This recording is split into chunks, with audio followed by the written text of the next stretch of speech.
Hello and welcome to Dice Punks, a tabletop role-playing podcast where we focus on playing full campaigns in less well-known systems. This week, though, we're once again celebrating the spooky season with a Halloween one-shot, this time in A Walk in the Forest of Arms by Alex Black.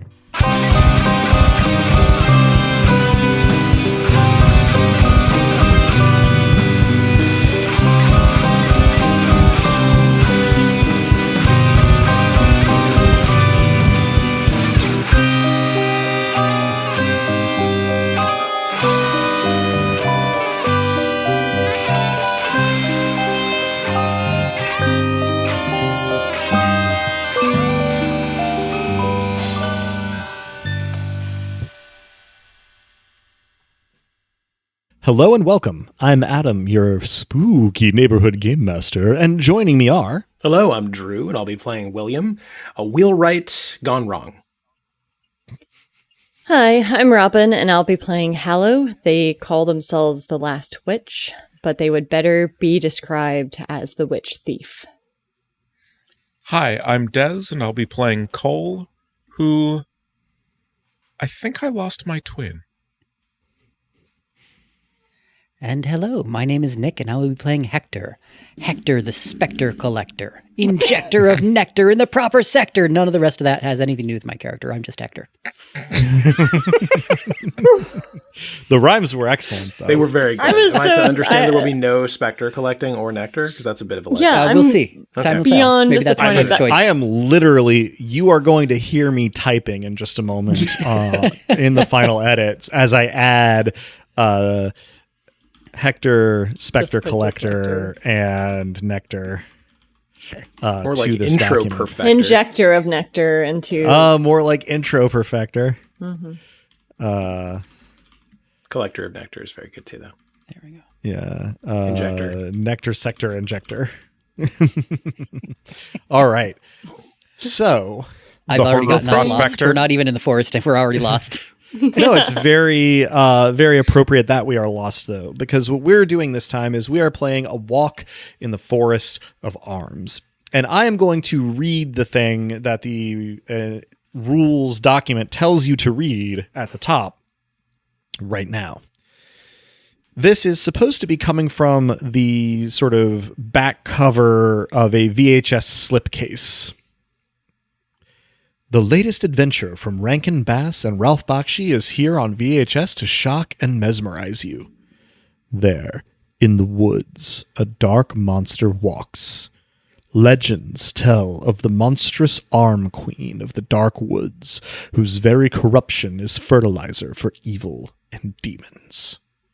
In her insidious hand-home, she creates artifacts of skin and bone, said to be instilled with incredible power akin to the godly relics. Her most powerful relic is the dreaded Goblet of Nails. Everyone knows of the Goblet of Nails and its power to grant wishes, and many become lost trying to find it. But when two orphans, Orlando and Shiva, try and find shelter from the rovers, they find themselves the newest lost. And the Arms Queen knows them. She knows where all are in her domain. So, in case it's a little confusing, because Rankin Bass is sort of the champions of things that you think you dreamed while you had the flu when you were 5, A Walk in the Forest of Arms does not exist. It is not actually a Rankin Bass film. But it is sort of the conceit of this micro TTRPG. It reads in its introduction that this is a horror fantasy RPG adaptation of the seminal 1974 Rankin Bass animated film A Walk in the Forest of Arms, directed by Ralph Bakshi. Just like in the film, suffer and survive the terrible paths the dark woods contains, and try your very best to avoid the longest fingers of the Arms Queen. Which is all very evocative. But again, this movie does not actually exist. We are evoking... yeah, me too.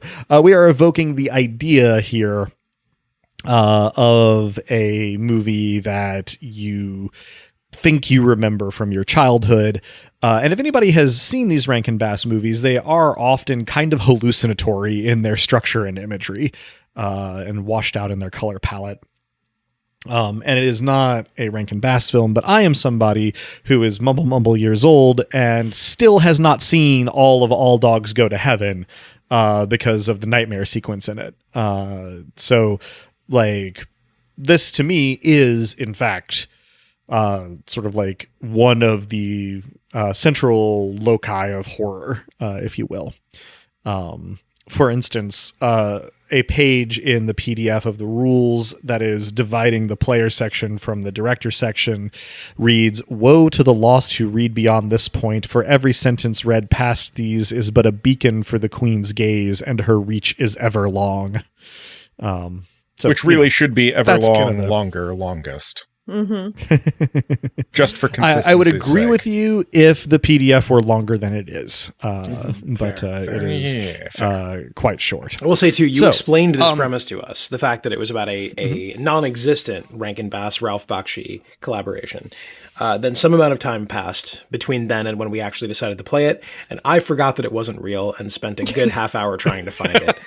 Wait, was this recent? Yeah, very. Because I've already sent you on the path to try to find this movie a few years ago when it first showed up in our... And then I remembered that. I was over here kicking myself like, do I confess that this has happened on air? And it convinced me that there is a Rankin Bass I have not seen. So that probably does as much as we possibly could to set up the idea here. You heard some very brief character introductions. I'm going to narrate a little bit, and then we're going to get sort of the in-character introductions like we have done for these one-shots in the past, from the, describing yourself from the perspective of onlookers and having some initial dialogue, and then proceeding onward. I'm going to explain first a little bit about the mechanics here, so that our listeners can follow along. Insofar as this game has die rolling, it uses D4s, and the structure is that initially there will be 4 possible paths, and one of our player characters, will be the guide who rolls a D4 to choose one of those paths. And then they will also be the one to roll to overcome any obstacles along that path, though they can be assisted by up to one other lost in those rolls, who will also roll a d4. Ones are failures. Everything else is a success. And an assist roll that does not roll a 1 also is a success. So it is relatively easy to succeed in getting through these obstacles so long as you have help. But each lost, we are streamlining the rules a little bit because we are doing this for one-shot play and not campaign play. And so each lost can help once per path. And then at the end of the path, there is a choice, which can be voted on using the guide's initial roll +1 as their votes. The lost can have 1 vote or 2 if they assisted on that path, and then I as director get 2 votes. Each lost also gets 1 veto where they can just stop any given thing from happening. Again, we have streamlined the number a little bit here. And the guide, whoever chose that path with their roll, can, if they wish, choose to override a decision that would otherwise have their character dying. You chose the path. You do not have to die upon the path. And we're not witchers. And that is one of the things too that other players can use their veto on. If you decide to, make a noble sacrifice and one of the other players still has their veto and disagrees, they can keep you alive. Tonally, and this is also perhaps where some, potential content warnings will appear for our listeners. We are going for that thing where some of these animated films, ostensibly for children, actually end up being quite horrifying in seemingly unintended ways. But also, this is not one of those films, right? This is kind of based on it, so we can go a little harder. The Arms Queen, the Goblet of Nails, and the Dark Wood are all things that are pretty sinister, and so I'm going to be aiming for tension and frightening or creepy or at times disturbing imagery. I'm going to stay away from some of the things that my players have evinced a desire not to see. But some of the things that you can expect, will include a fair amount of, fleshiness, some dismemberment, some dismembered things, a lot of what can broadly be termed body horror, I think. Probably a little less on the Cronenberg side of things here and just more on the surreal probably most of the time, but it is also fairly improvisational, so I cannot give a full accounting of the things that you might encounter up front. It seems like the kind of setting where there is dismemberment and memberment both. Yes, multi-memberment. Check the show notes if you have concerns of multi-memberment. Yeah, I was going to say an after-the-fact list of content warnings will be available in the show notes. But we are here for a spooky time. One of the things that I think, looking back, long time. well, depending on the time scale you're talking about, I think one of the things going into it personally for me. Previously, when I have GM'd the Halloween one-shot, it's been vibey, but not especially spooky. And I'm trying to be more spooky this time. Too spooky. We'll see if it works. You'll have to let me know. Anything from our players that I could clarify, or that I didn't go over, or that we wish to clarify or get on the record up front? No. Marvelous. So, let me set a scene for you. There is, and seemingly always has been, the Dark Woods. And in the Dark Woods, there is, and seemingly always has been, the Hand Home. When you approach the Dark Woods, from whatever direction, from whenever direction, you can see it. It looms above the forest, silhouetted from afar. If you had to guess, it's made of stone or metal.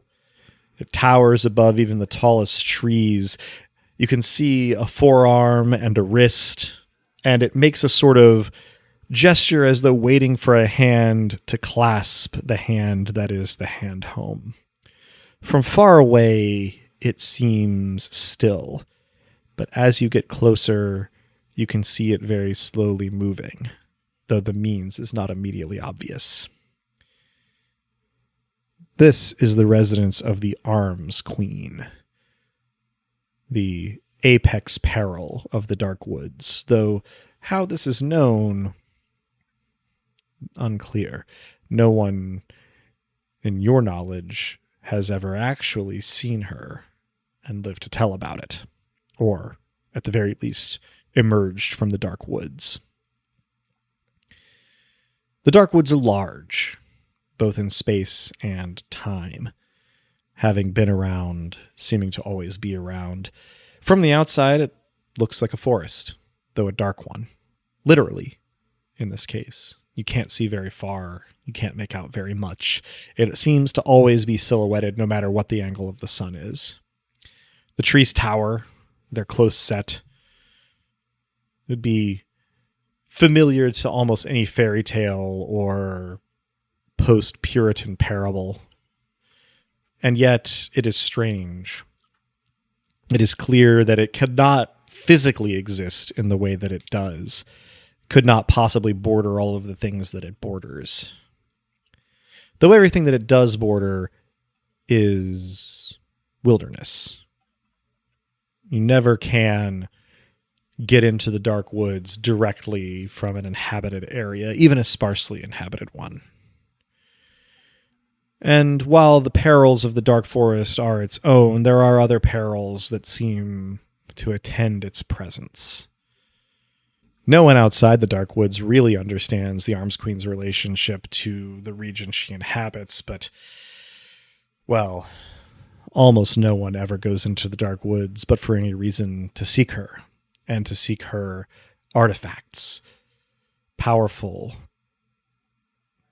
grotesque. The apex of her artistry is the Goblet of Nails, able to grant wishes. It is unclear to those who stop and think about it how anyone exactly knows what this artifact does, or even that it exists, for certainly no one describes it when they speak of it. Each of our lost came to the Dark Woods of their own accord, entered in their own location, perhaps even in their own time. But now, having followed the path that presented itself to them, they have come to the same crossroads. Each is the first other set of people they have seen since entering the woods. From four directions. It is perhaps the case that not everyone arrived all at once. Tributaries fed in, paces were different, and yet, in relatively short order, you find yourselves all within range of vision and hearing, heading in the same direction ever deeper. The woods that surround you are dark, but otherwise woods. Sinister, yes, but no more so than any other dark forest out of any other tale. Perhaps the reputation of the Dark Woods is overstated. Perhaps it is merely that they are trackless and vast that makes them so sinister. I would like, before we get into the exchange of words between our characters, are lost, for each of you to describe what the others will see when they look at you. And then anything else you want to tell us about your character in a non-diegetic way as well. We'll start with Drew. For my part, when the others look at me, they see a well-muscled older man, beard ever thin, hair ever thinning, gray toward white, eyes a sort of gray too, flecked with gold. He's wearing shirt sleeves of the kind from the time when one would have been described as being in shirt sleeves. Suspenders, trousers, worn, sturdy boots, everything worn but maintained, holding together. He, too, is holding together. A man who seems to have dedicated himself to a very long, very slow fading. Looking at my character, you see someone that moves like an ember drifting among ashes. Their veins glow beneath their skin like a flame through thin wax, pulsing with each breath. In the gloom, it looks as though something inside of them is trying to burn its way out, and sometimes nearly succeeds, spilling in a stream of sparks from their fingertips. Beneath a patchwork cloak of witchy garments, blackened laces, and scorched ebony ribbons, every inch of them clinks and glimmers. Necklaces stacked to the chin, bangles worn as anklets, coins and charms braided through tangled hair. Even their belt is a reliquary, beads, buttons, teeth, and bone dangling like trophies. They claim to be saving what's left of the craft, but their soot-streaked clothes tell another story, one of pyres, gallows, and the ash that clings to those who linger too long among the ruins with the carrion feasters. A small candle perches on the crook of their witch's hat, spilling wax onto the brim and casting eerie shadows on an angular face. Their smile is quick, bright, too sharp, like flint striking. They speak with the confidence of someone who's always gotten away with it. If asked, they would say the Goblet of Nails will break their curse, but a different kind of hunger gleams in eyes dark and polished as obsidian. The others might notice that I do not look the least bit surprised to be seeing Robin's character. And also in character. Yeah. Well, sure. Yes, that too.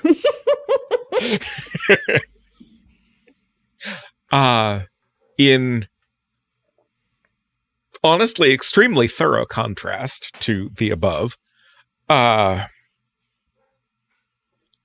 You see a kid who really looks like he should be on a bike. A large 10-year-old, a small 13-year-old, sort of in that nebulous, in between everything is still possible and nothing is yet foreclosed stage. Sandy brown hair of a sort of forgettable or dismissible tone, and a wild look in his eyes as he looks everywhere but the path ahead. Hector is, just describe him physically first. He's got chestnut brown hair, kind of shoulder length, unkempt, dressed in simple homespun wool, threadbare, gaunt, perhaps looks to be middle-aged until you take a closer look, and it just seems like perhaps very weather-worn, bags under the eyes, streaks in the dirt on his face where tears once were. Brandishing a knife. Ah! The witch! Shia LaBeouf. Stay back.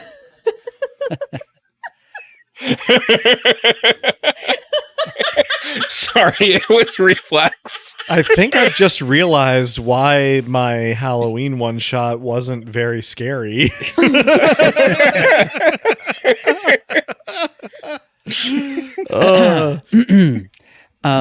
So yeah, reacting to Robin's character, the witch, obviously supernatural, presuming her to be the very witch of these woods, the mistress of the hand home, pulls a knife and shakily says, "Stay back, stay back. This I do look I'm here very for the surprised goblet of at. nails." I say, oh, wait, you see her too? That's a change. Hail. Hail. I'm no threat to you. My fingers flicker with some sparks. Well, my family sure would say otherwise if they were here with us. And what would your family say? My father, not much. When he showed back up on our porch, after having gone into the woods, he was maimed terribly. Tongue torn out, 3.5 limbs gone, barely alive. It just gets darker from there. But my family, I need to bring them back. That's why I'm here. Are you not the witch of these woods? I am not, but I seek her. Perhaps we could venture together then. I don't know what strength I can add to yours, but more is better than less. More is better than less. I'll journey with you as well if you would have me. You'll have to pardon me. Usually when I see things aflame, only I see them. My wife always said it was a gift. I'm not so sure. I seek the witch as well because I think perhaps this goblet of hers can take away the flaming things before my eyes. Can we please establish whether we all see the child? Yes. Yes, it's a dangerous place for a child to be. Do you often hallucinate children? Often. Usually standing on the gates of cities which I'm told do not resemble cities yet built. Blowing trumpets, such like. Such fascinating company you'd lump me in with. If you don't have a I'm trumpet, here- that's no offense. Not everyone has to play the trumpet. No. Clarinet. Ah. And you do both see him. Okay. I am seeking my other self who admittedly does play the trumpet, but not, I think, in as biblical a fashion as you're suggesting. That's good. That's good. Those who do play the trumpet need not play it biblically, in my opinion.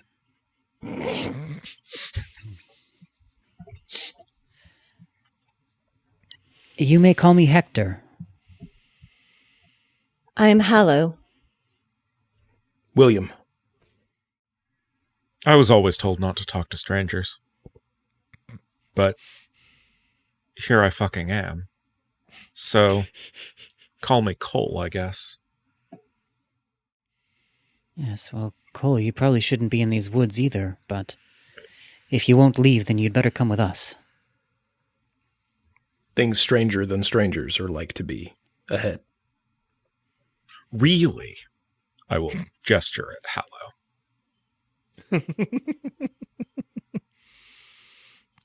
As this conversation has taken place, you all have been walking closer together, but further into the dark woods.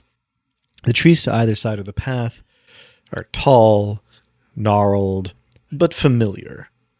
There are, perhaps to those who know what to look for, an unusual mix of trees that wouldn't often necessarily be found in the same place in other environs.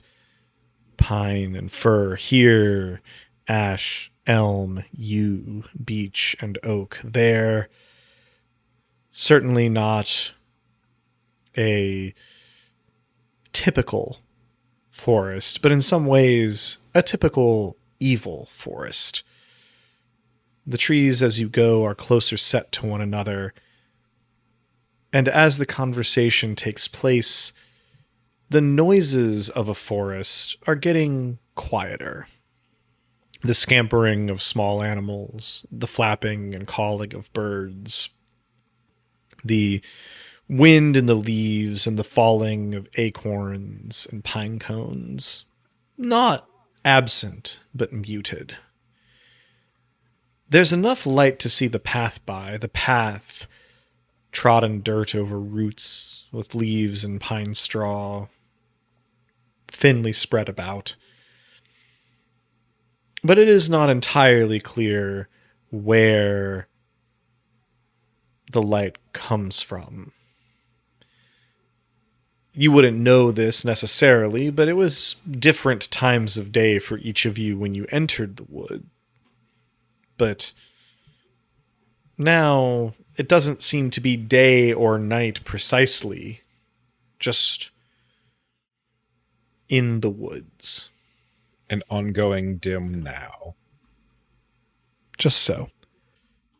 You certainly have time to converse further amongst one another if there is anything in particular that you need to say and say on air. But in the fullness of time, you will come to the first split in the path. So if there's anything you need to establish with your fellows presently, now is the time. Anyone else surprised at how normal these woods are? Ash, oak, elm. I guess I was expecting limb, arm, hand. They hold many secrets, I suspect. Probably also a fair number of hands. Likely, like as not. They But, make good you know, wheels, though. not a ewe to be had. True. Maybe it's a metaphor. For I don't know. I haven't thought that far. I'm nodding as though this is actually quite sage, what has been said here. Robin, I lost what you said. A test, perhaps. That's as good a point in the conversation as any for you to arrive at the first split in the path.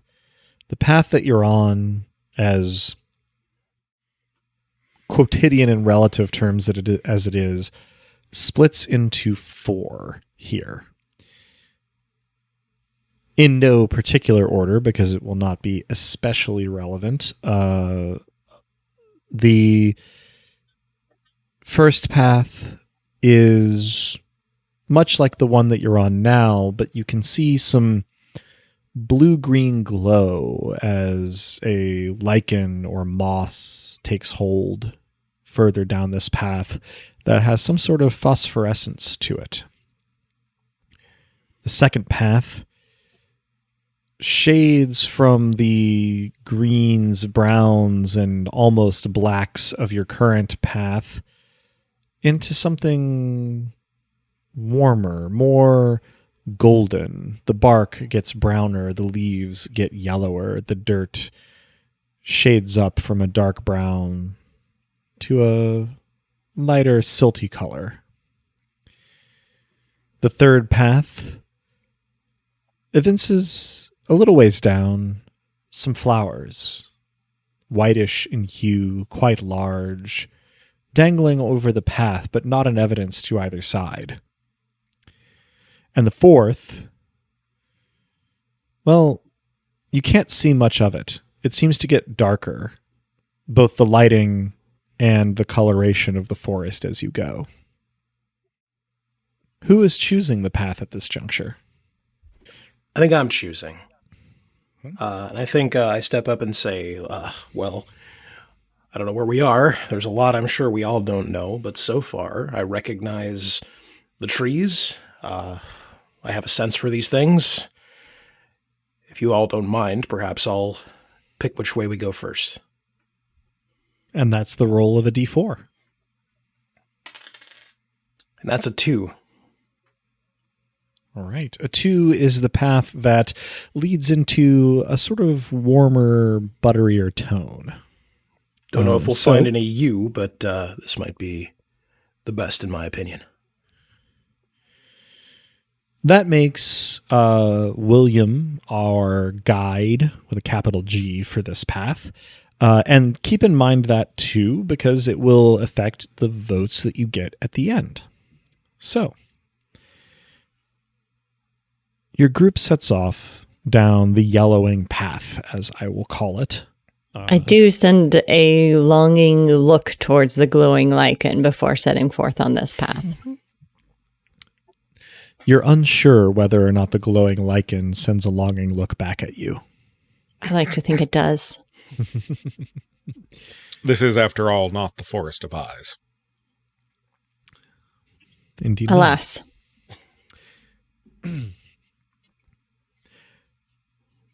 Maybe 5 minutes down this warmer toned path, the land slopes fairly sharply downward, making the going both easier and harder.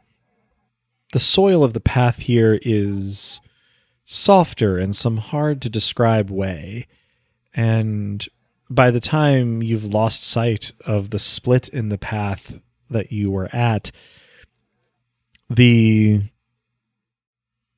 leaves on the trees around you are, it wouldn't be an exaggeration to say, golden. The trunks of the trees around you are straighter and more orderly than they were before. You can actually even see a little ways off the path, although all you can really see there is warm brown bark and yellowish undergrowth. Sparse undergrowth. Quite an orderly forest.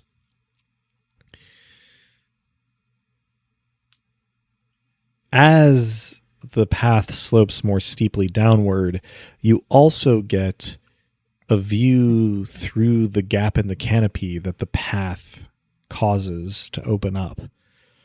You can see out over the dark woods the hand home. It seems somehow noticeably, but not materially closer. In fact, I would love to get our first roll here from our guide, Drew. A D4, if you please. Sure thing. Once we describe what it is he's doing, if one person wants to assist, we will give you the opportunity. What It may did you come roll? up. It may come up because I rolled a 1. All right. You are distracted fairly decisively by the change in the foliage, trying to identify trees and leaves and figure out what exactly is going on with this forest. So, without hopefully too much conflict, who is going to assist here by paying attention to the view through the canopy? I would be happy to. Mhm. As our wizened guide seems to be lost in the trees, I'd like to take a look at the forest and Mhm. the path ahead. Do roll a d4, please. 3. All right. So, Hector, it is you who first concludes that the open-ish hand, as though waiting to be clasped, of the hand home is closer to you, but the forearm does not seem to be. What you do with this information, up to you. Maybe it's just a curiosity for now. The other thing that you notice is that the light through the canopy is of late afternoon, a little ways from sunset, but that is not the quality of light along the path.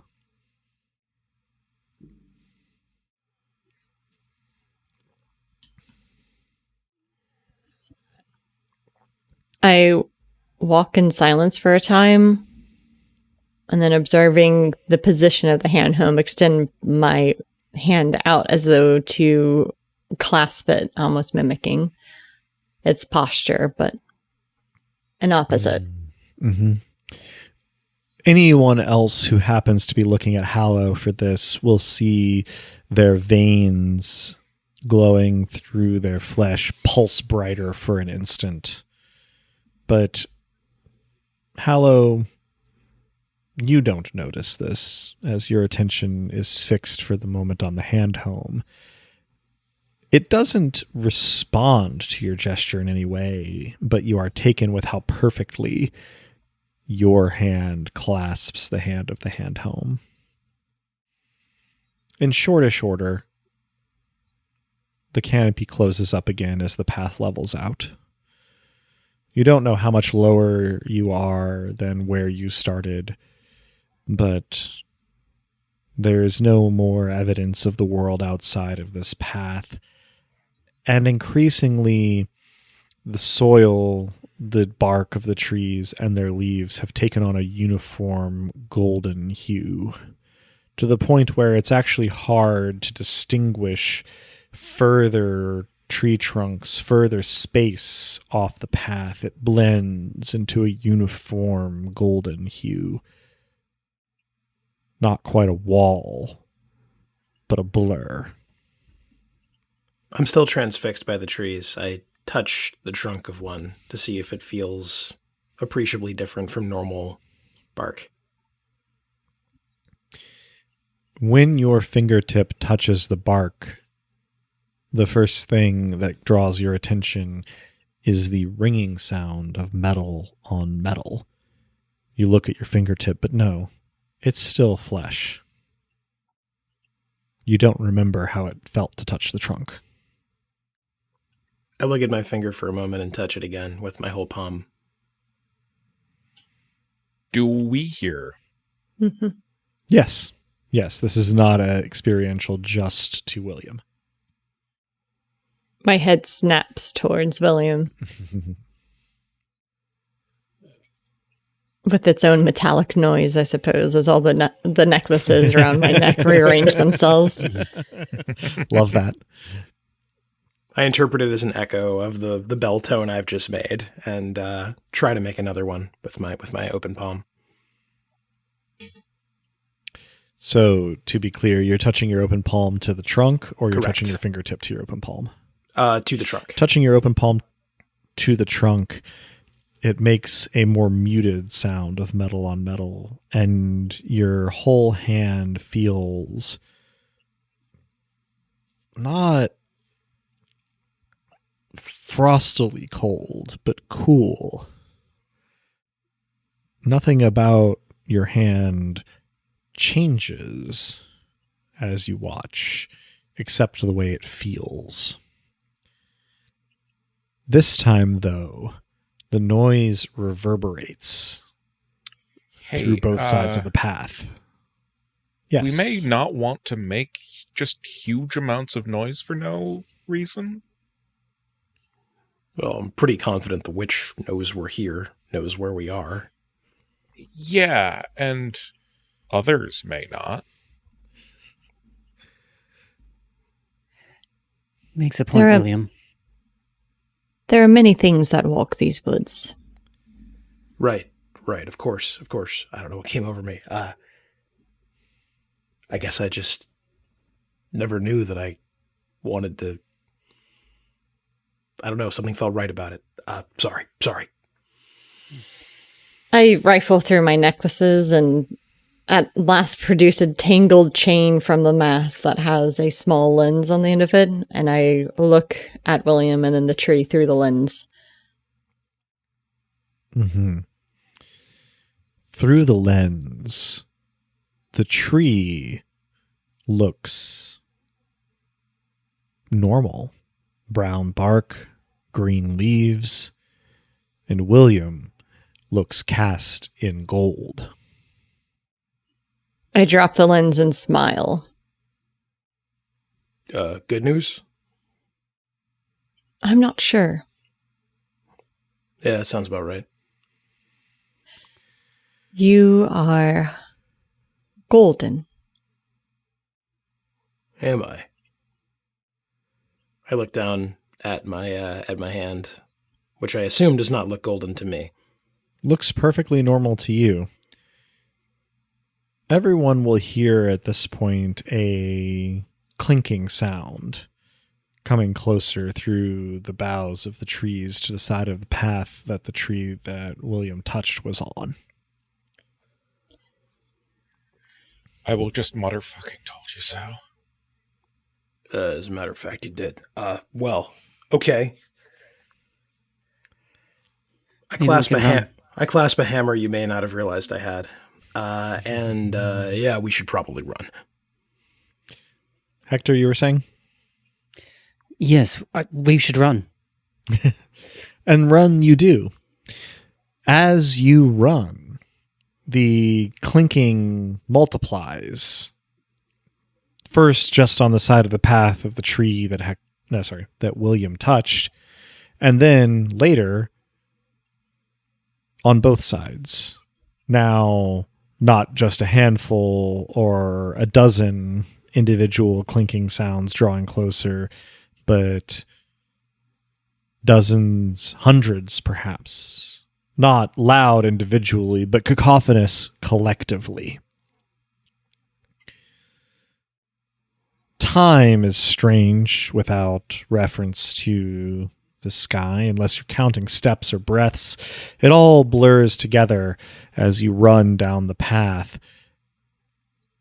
But after some amount of running, you become aware that your steps on what was simply yellow-hued dirt have started to clang as though against gold or bronze underfoot, though it doesn't look any different.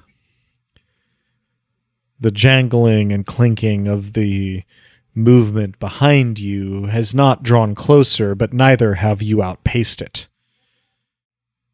And at length, you hear it in front of you as well.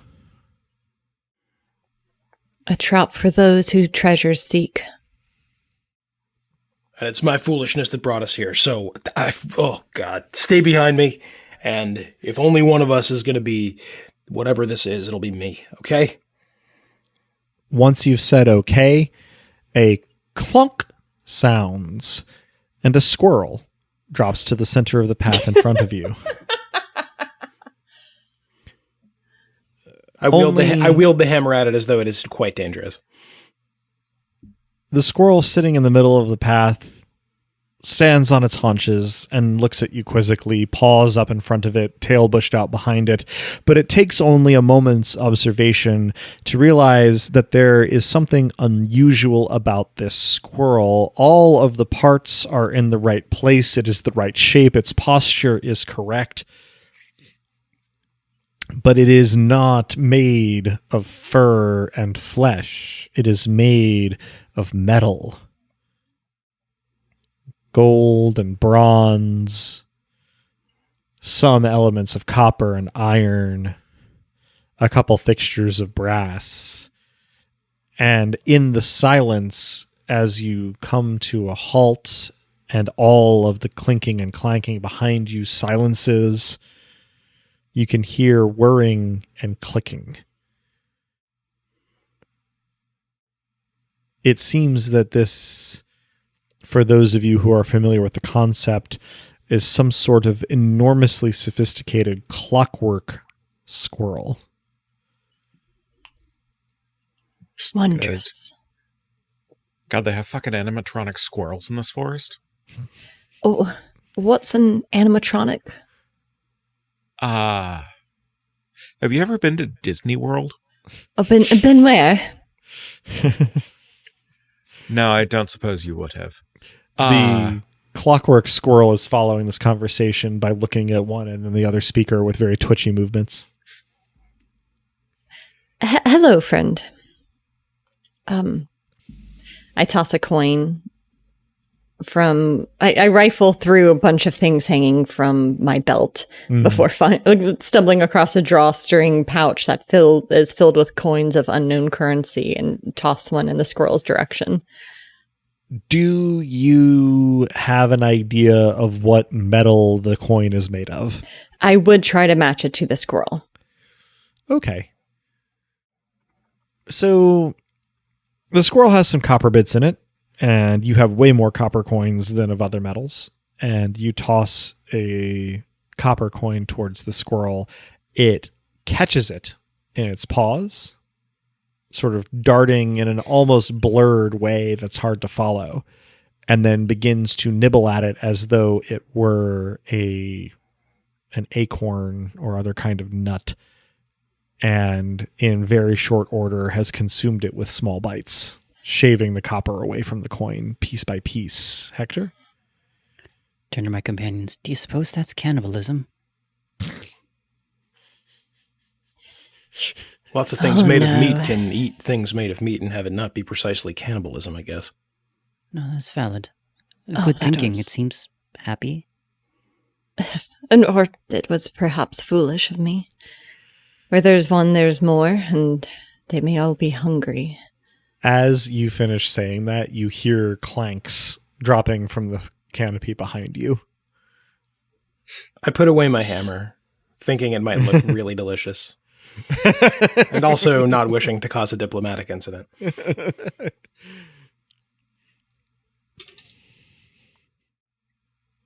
Who is the first to turn around, I guess? Me. Twitchily. You see a veritable phalanx of squirrels, chipmunks, raccoons, possums, even some mice and rats, shrews and voles, weasels and martins, all made of metal and whirring with clockwork, rank upon rank of them behind you on the path, staring expectantly at Hallow. Did you bring enough for the class? No. I'm going to throw the drawstring bag, and when I do, I suggest we run. All right.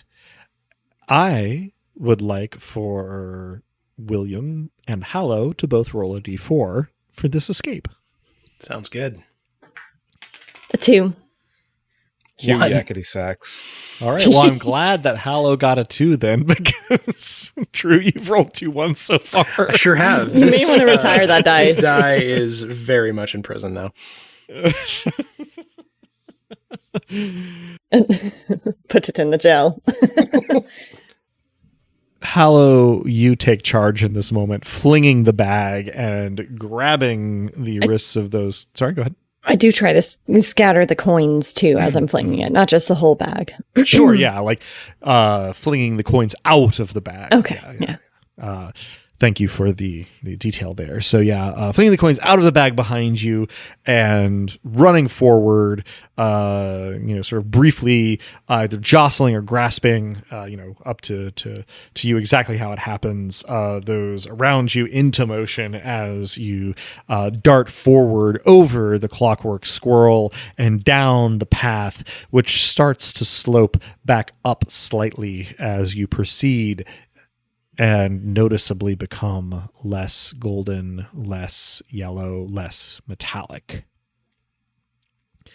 In relatively short order, you lose the sound of metallic wind-up pursuit.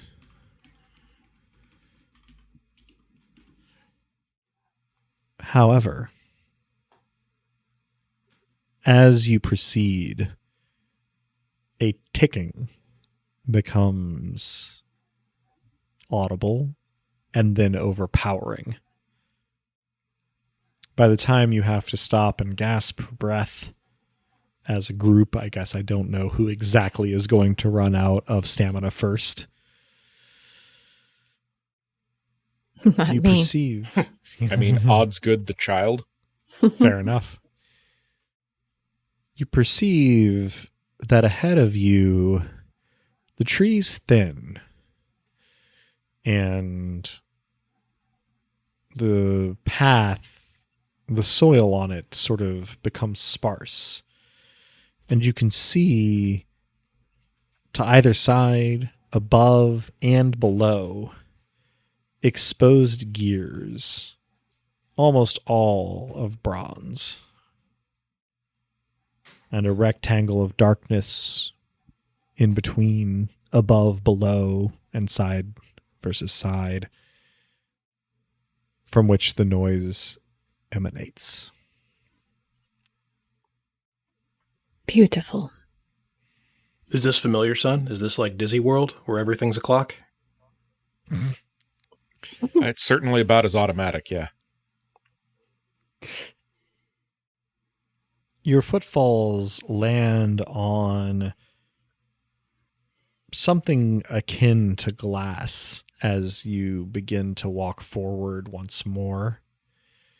And the rectangle of darkness between the corridor of various gears.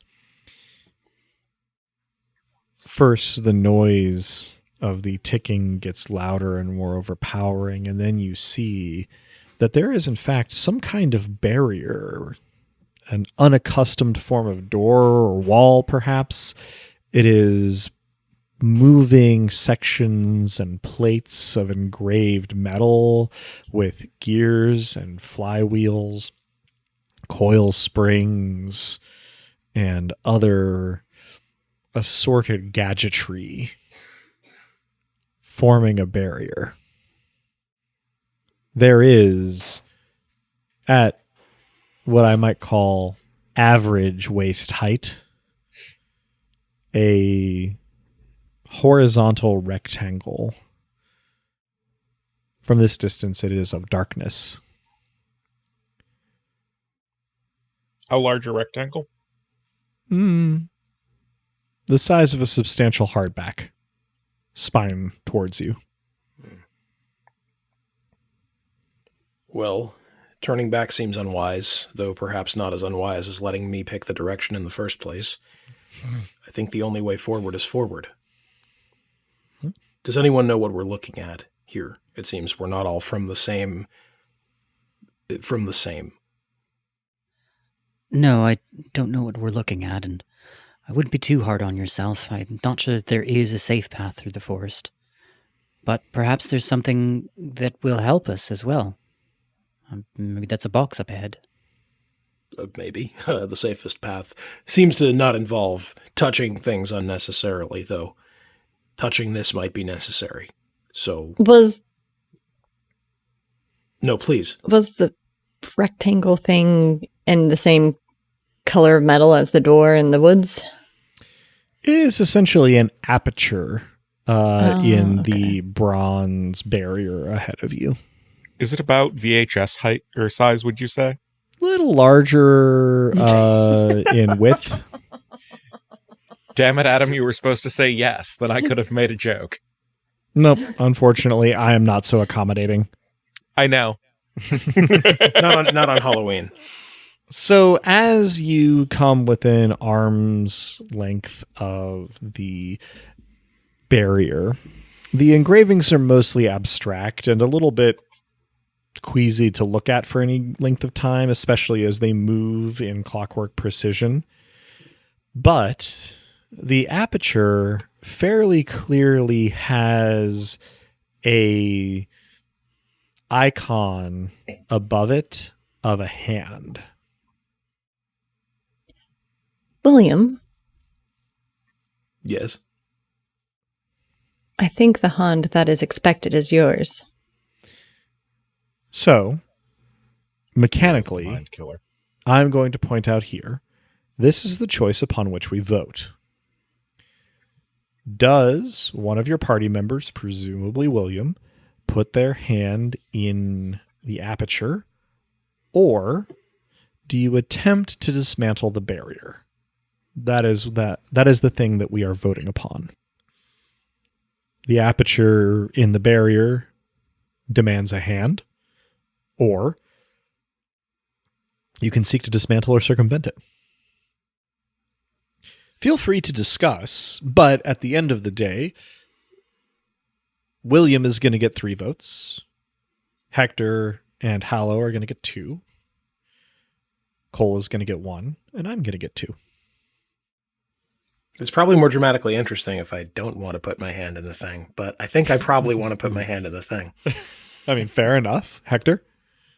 I mean, that seems unsafe. On the one hand, if this was here by the witch, there might not be a way of circumventing it without it inducing a greater ire, but it seems worth But trying on the to other dismantle hand, it. Poor Well. choice of words. I was going to say, every time somebody says hand, I'm going to giggle. Yeah, me too. that was why I spoke up. I am pro hand. Did all of me look gold? I guess I'm asking this in character. Did all of me look gold when you whatever you did? I pull out the lens again, and I look at William, and I look at the other members of the party as well, just to confirm. This time, the view through the lens is no different from the view without the lens. Yes, you are still the only golden one. My fingers spark a little bit in excitement. Well, I mean, in your professional opinion, am I likely to lose the hand or just change it? I imagine whatever will happen will not be pleasant. That's clear enough. Well, my vote is I stick my hand in the thing. After all, I'm the one who led us into danger. If something unpleasant is already happening to me, then that's my own damn fault. And, well, no other way forward. I believe that each person chooses their own path, but for what it's worth, my own father was several limbs down, and that he was the lucky one that returned. My sister wasn't so lucky. So do what you will. I think that we should try something else. To clarify, do you mean from the woods? Yes, I know that he sought out the woods, and I know that he returned on our doorstep bleeding out. He was seeking to get us out of poverty. It's not a bad justification, but yes, our family was harder off than it was before he took off, because then we had to take care of him as well. I'm sorry to hear it. For what it's worth, I'm here because I, well, not really leaving anyone behind. My wife died And she was the one who was invested in these visions of mine, and she's the reason I made wheels all these years. And I don't know, maybe I take the trees as a sign. Ash, oak, elm. The ash bends, the oak doesn't. The elm being interwoven is best for the nave. I've worked with these things all my life, and I passed through them, and I passed through to something different. I'd miss making wheels, wouldn't miss the visions, but some peace and quiet sounds better than going back. I appreciate your concern, but, well, we're as likely to get hurt taking it apart as we are playing the game, I think. I'd still vote to try to take it apart, but it is your hand. For now. I support you in putting your hand in it. I tear off a little bit of a thread-worn cloak, and I'm prepared to tourniquet whatever's left. As it stands, by my count, we have 5 votes. William puts his hand in the aperture. 3 votes. William does not put his hand in the aperture, which leaves me with my 2 votes, able to, at best, tie the vote, in which case I think it goes to the person whose hand is at stake anyway. So either way, the choice here is that William puts his hand in the aperture. So William, or Hector. Before we proceed, can we know what your vote is, even if it makes no difference? Because it makes a difference to me. Fair enough. I suppose that my vote is that William puts his hand in the aperture, bringing that side to 7, because I like to empower my player characters to have agency over their own lives, especially when they're potentially doing something silly or regrettable. Because Oh, read yeah. the book, in other words. Out of character, I can't wait to see what happens next. So I am, as a player, the person who is always going to do the thing, even if it's a bad idea. So, that colors my vote. It's a one shot. We drive him like we stole him. I approach. I'm holding both hands in front of me, deciding which to put in. I settle on the one that touched the tree. On the off chance that putting in the other one wouldn't be sufficient, I don't particularly want to lose both. Okay. Is the hand that touched the tree your dominant hand? It is not. I would always touch something first with my non-dominant hand. It's an old habit. Sure. Out of curiosity, which hand is your non-dominant hand? That'd be the right. Okay. I always got some funny looks. You slowly but not like shakingly put your right hand into the aperture, and at first nothing happens, but after a couple more ticks of all the clockwork surrounding you, searing pain radiates from the center of the back of your hand as though something has punched through it, though you're not sure that any such thing has happened. I suppose, William, how do you react to searing pain from your hand while it is in this aperture? I scream, though probably less than someone might expect. I don't. My body tenses, but I don't make any attempt to pull away. Everyone would probably get the impression that I've been, burned or perforated at some point before in some context. Sure. And Hallow? I step forward and with a reassuring smile that's perhaps too toothy, I wrap my own hand around William's forearm and help him hold it in place. Mm-hmm. I attempt an appreciative smile. It comes across more like rigor mortis, probably. After a tense but brief interval of William's cry echoing through the metallic surroundings, everything in the clockwork environs has gone still for a moment. And when it resumes, the pain cuts off abruptly. And a chime, as though of a large distant bell, reverberates through the path.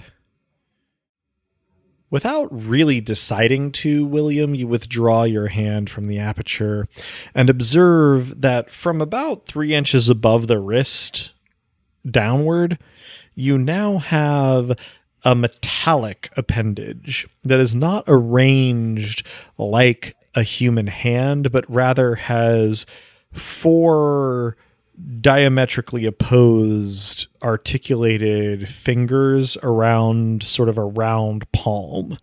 That is to say, if you have a grabber claw? A paw. More of the grabber claw here. So you've got, equally sized fingers, top, bottom, left, and right, that can all converge together on a point. You can move them, but you cannot feel sensation from them.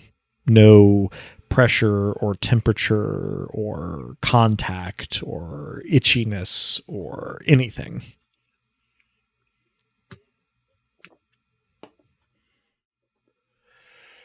For the record, that hurt. It seems like my smithing days might not be over. That's good. It feels very strange. To be perfectly honest, it doesn't feel like anything, actually. I'd fit right in Disneyland, huh? As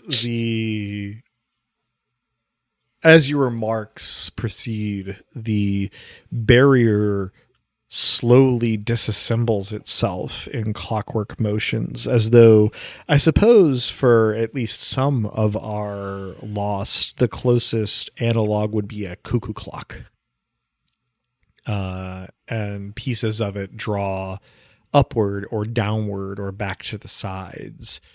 And there is no illumination on the other side, but it does present a path forward. Glorious. See, nothing to be unduly afraid of. No, be only as afraid as is due. I sort of wiggle the new hand at you. This is becoming a, pan podcast experience. We do have themes, don't we? Yep. Hey, take that lampshade down. I shall not.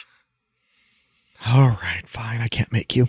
So, I have decided never to lead the way again, but I'm ready to proceed if the group is. So who does lead the way through the dark rectangular path in front of you then? I mutter to myself, I'm afraid, and light the candle anew atop my hat with sparks from my finger before stepping forwards. And you lead the way. The darkness only lasts about 10 steps, after which sunlight streams through verdant greenery. Those of you who have a point of reference for it will note that you have gone from sort of cold, temperate forest to something approaching like a tropical or subtropical vibe here. There are massive trees covered in moss and vines. There are more fronds than there were before, larger leaves. The noises of the forest as they slowly filter back into your perception as you leave the barrier behind you are louder, more numerous, more varied. The bright sunlight streaming in through the canopy pierces it very high above your head, and the path is mossy rather than dusty. You have an interval of traversing this path where that is the case, and there are no other routes, and there are no immediate threats. So if there is conversation or action that takes place here, this might be a good time to address it. I'm seeing what motions and noises are possible with my new hand to a degree that is almost certainly annoying. It is almost entirely silent, unless you clink fingertips together I do. or move extraordinarily fast with those articulated limbs, such that they make kind of a clanking or snapping noise. It is without sound. Motions, however, are more varied than you believed. Your fingers can actually curl over backwards from their mini joints, and your wrist can rotate in 360 degrees as well as hinge in 4 directions. I look at the hand with a hungry glint in my eye before pulling my eyes away and humming under my breath a very old song. Thank you for your sacrifice, William. I'm Well, glad it doesn't hurt. like I said, it was my own fault. And anyway, I guess I expected there to be a price. I look over at Hallow. I think that's usually how this is supposed to work, but this, I don't feel like I'm less, just different. I guess that's a Your price of a haunt kind. is price enough.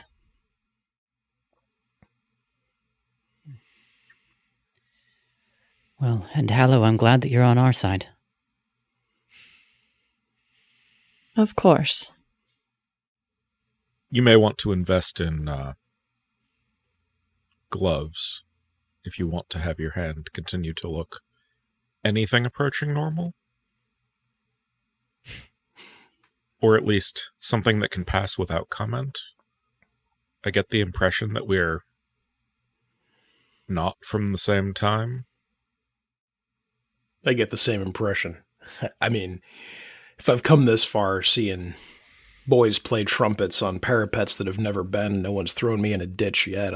There's probably nothing so strange as I can't make work, but I spin around as fast as it'll go and then hold it above me as though I think I might take off.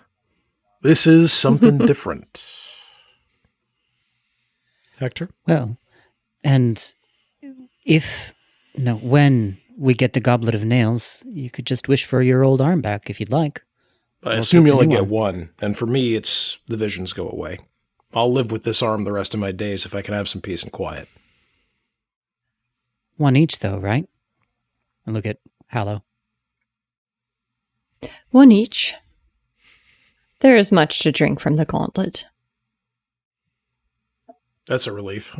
I must admit, it hadn't occurred to me until right now. That would have been tough if that had been one total for all of us. It's kinder than these stories often are. The cup overflows for those who are worthy. You seem to know much and more about how this works. Have you gotten close before? I have not, but as a last witch, I know a thing or two about magic. Last. But isn't, meaning no offense, isn't there a one here? She is a queen. The queen. Sure. Yeah, that's different. Definitely different. Yeah. I won't claim to understand all the inner workings of this, and I don't mean to pry into your business. I just, so you're keeping all this, witch business alive then? Keeping the flame Yes. burning, literally, figuratively, all of the above. That's a lot to carry. It is. The world let its miracles rot on the pyre. I only picked through the ashes. You ever met anyone like me who just sees things? I've No. heard it called a miracle, but I didn't never feel like one. And the thing is, nothing's ever come true. It's always visions of the end of times and such. So, who knows? Could be right, could be wrong. You are a fascinating article to me, William. Likewise, I'm sure. As this conversation has been going on, the air has been getting more and more humid until at about this point, there is like a visible mist through these jungle-like environs, so that it is a surprise when you find yourself at another branching point. And this one is somewhat like out of character, that Robert Frost poem, Oh no. where Well- there's nothing in particular to distinguish the paths at first glance. The jungular forest goes on down each of the paths. The mist continues down each of the paths. What is evident is, well, I suppose, in two details. First, the paths differ in their slope away from this crossroads. And secondly, they differ in how wet or dry they are. The first path is sloping upward and fairly dry, though there's still a mist. The second path is more or less on level with your current course and slightly damp looking. The trunks of the trees have water and sap dripping from them, and the path itself is very slightly muddy. The third path slopes more decisively downward and is quite muddy, as well as quite misty. And the fourth path seems to drop into darkness, and you can see the glint of standing water in between the trunks of the trees. The mist is thickest there. So who will be our guide this time, and which path have you rolled? Well, I have not rolled yet, but I'll be the guide. I rolled a 1. Okay. So this is... You did not succeed at choosing a path. Apparently. That's not how that works, but I can understand why you might think so. So you take your party, I should say, down the first path. I would certainly consult from my belt a moss agate pendulum that I dangle in front of me and watch how it sways and then walk with confidence towards the first path. Yeah, so heading towards the first path, your companions following you, there is a low mist, as though, not that this would be meaningful to you specifically, but to our listeners, as though on like a TV set with a fog machine going off camera, swirling mist around your ankles and shins, and the trees here stay large and verdant and covered in vines and fronds. You breathe in wet air, but, it's more or less solid ground. And the trees grow large enough that they can't be close set, although there isn't enough light to see further down into the forest off of the path. You proceed this way for some time, so if there is a conversation that our characters wish to have, now could be the time. Otherwise, we can fast forward to the next moment of incident. How'd you decide on this path? What was that? What was the deal with the pendulum thing? I listen and it tells me where to go. Like with words? No. You hold a question in your mind. And then you mind the way it is swinging. Huh.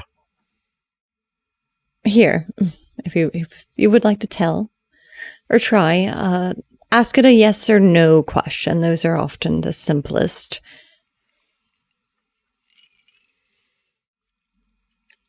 I will think very hard. Is my other self nearby?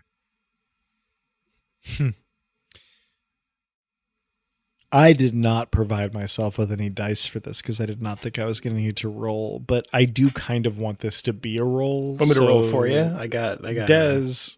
I'm Okay. going to have Dez do it since Yeah, he's that makes more asking the sense. question. Yeah. Yeah. I like it. That is a 3. The pendulum yanks taut to your left in stark defiance of gravity. I and the pendulum are going that way. Oh, fun. So, Cole steps off the path and is almost immediately invisible among the darkened tree trunks to the left of the path. Blast. Immediate reactions from our other three other than saying blast. Sorry, not sorry. No problems. I call out softly, then a little bit louder. Cole, don't wander off.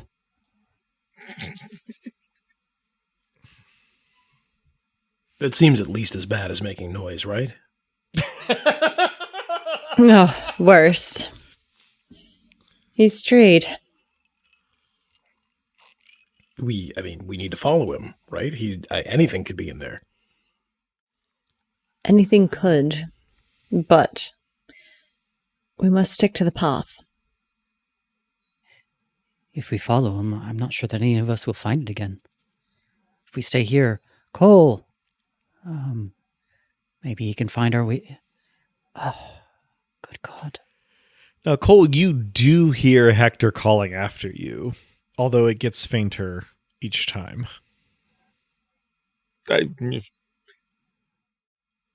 This thing's telling me where to get what I came here for. Mm-hmm. All right, so I need... Go ahead. I shout into the mist after another muttered blast. A straight line means no. Cole, you do hear that.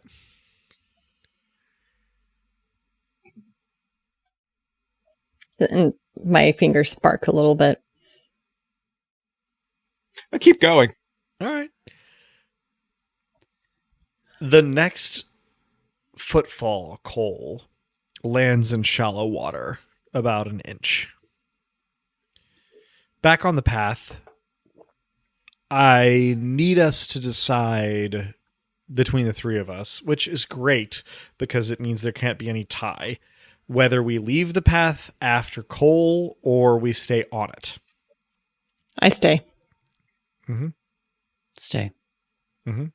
I was going to say we go, but I guess I'm outvoted. Well, if you leave the other two behind, now is the time. What is your decision, William? He's a kid. We can't just let him be out there alone, right? I mean, what are we saying? He's as good as already dead? Or worse? Yes. Worse, perhaps.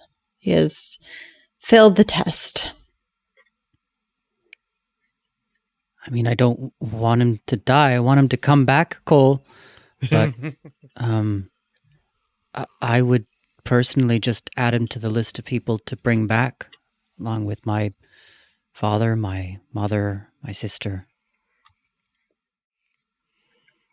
Assuming we make it, assuming it works that way.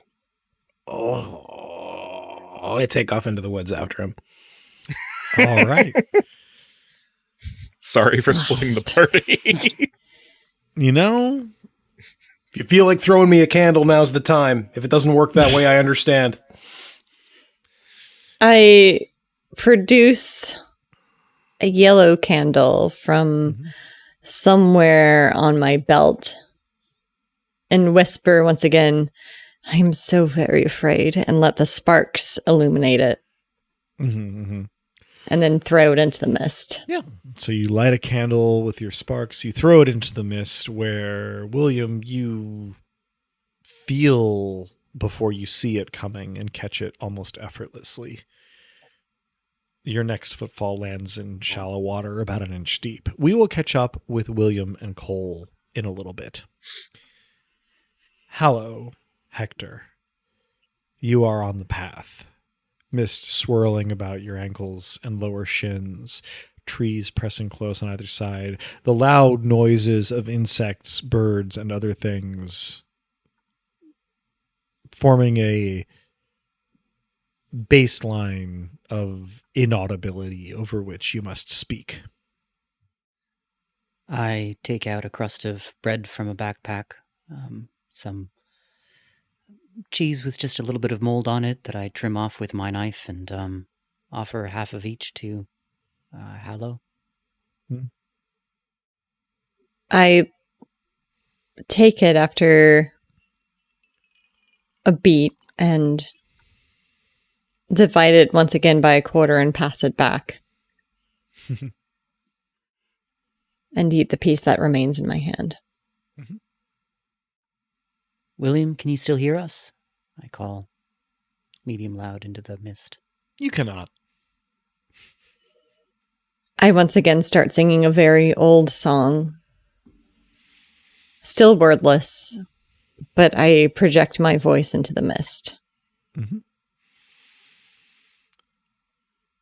Let's have a D4 from both of you still on the path to see if any of that makes it to our wayward party members. 3. That is also a 3. Okay. So, let's say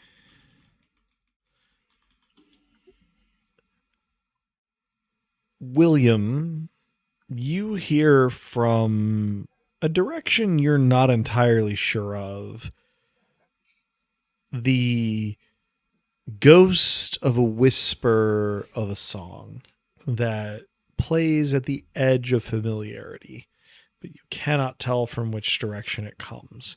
More central in your perception are the splashing footfalls ahead of you, which you at least assume are from Cole.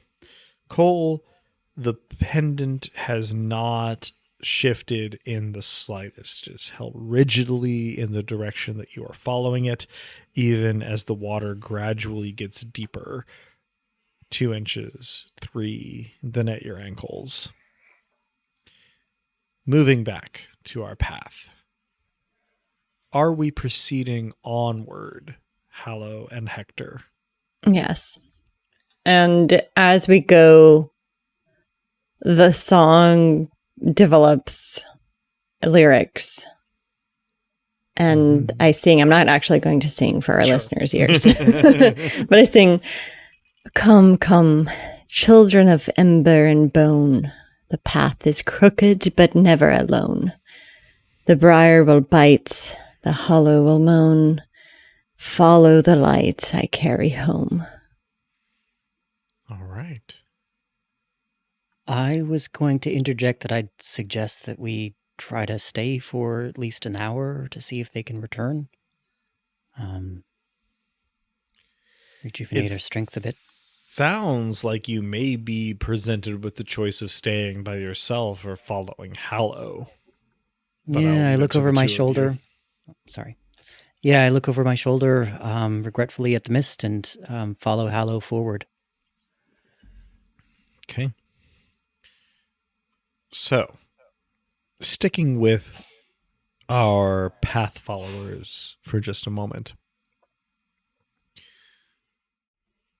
As you proceed, the path slopes a little upward, then a little downward, then sort of levels off. And at an interval, you smell first wood smoke and then game cooking and firelight diffuses fitfully through the mist in front of you. Someone else has made camp along this path ahead of you. Maybe they can help us. I say we approach. It could be another lost. Another found. So, Hallow as our guide this time, I would like you to roll a d4 to approach without being immediately detected so that you can see who all is before you. Let me actually throw it into my dice tray. Sure. That's a 4. All right. You make your way quietly forward until you can see in the middle of the path and a very slight clearing around it is a group of relatively well-dressed men and women, 5 of them, sitting around a campfire, chatting and roasting what appears to be a rabbit on a spit. You can see their wagons off to the sides of the path, and they do not seem worried, not in the slightest. I halter at this. Or I halt and falter. And jerk my chin in their direction, making meaningful eye contact with Hector. And then I just point to myself by way of explanation. I nod in 80% comprehension. And I approach more openly, especially as I get closer, so that I'm not surprising the folks that are there. Hail. I'm called Hector. I don't suppose you've seen 2 more people on the path. There's an older fellow and a younger one. All 5 of the people at the campfire sort of turn in a direction, sort of raise their glasses, and one of the women says, "Hail! We've seen no one but yourselves. Sorry you've lost some folks, but, well, this just seemed a good place to camp for the night. Suppose you can share a rabbit if you'd like. Hopefully your lost companions will turn up. Maybe they'll see our trail." And she gestures with her chin to a sort of tramped trail through the underbrush. Though, Hallow, you in particular will notice that the trail is fading as you watch. Hail. I do not think we should tarry long, but thank you for your hospitality. One of the men sort of downs the rest of his flagon and says, "Well, this is a place to be hospitable. Rough going to get to this point, but we found a path at last." How far did you stray? "Stray?" And then one of the other men says, "We forged through the underbrush for 2-3 hours before finding this path. Unfamiliar forest, but in the direction we need to go, and, well, old forest, but friendly enough." Are you seeking hand home as well? They all kind of look at each other and go. One of the men says, "Seeking what now?" Oh my. It seems as though you don't know, but these dark woods have a sinister reputation. He waves his hand and says, "All sufficiently sized forests have a reputation. We've braved worse before, haven't we?" And all of them go, "Aye!" And some of them take a drink from their flagons. Enjoy your stay, and Drink deeply. One of the men says, I'll drink to that, and drains off the rest of his cup. To Hector, I say, not all lost. Realize they are such.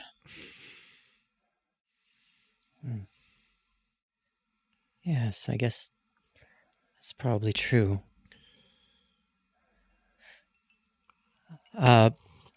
Raising the voice back to the group, do be careful. I think that we'd better press on, but, don't let your guard down. The woman who spoke first says, Aye. Well, good travels then, and thanks for the warning. We'll be fine, though. Take care on your Okay. travels. And you as well. I hope you find safe passage. The two of you carry on fairly expediently, and in almost no time, both the firelight and the noise are lost in the mists. Now, William Cole, Yes. does not take very long for William to catch up to Cole. So, what, if anything, is your conversation like when that happens? That wasn't a very good idea, I don't think. Straight line means no, they said.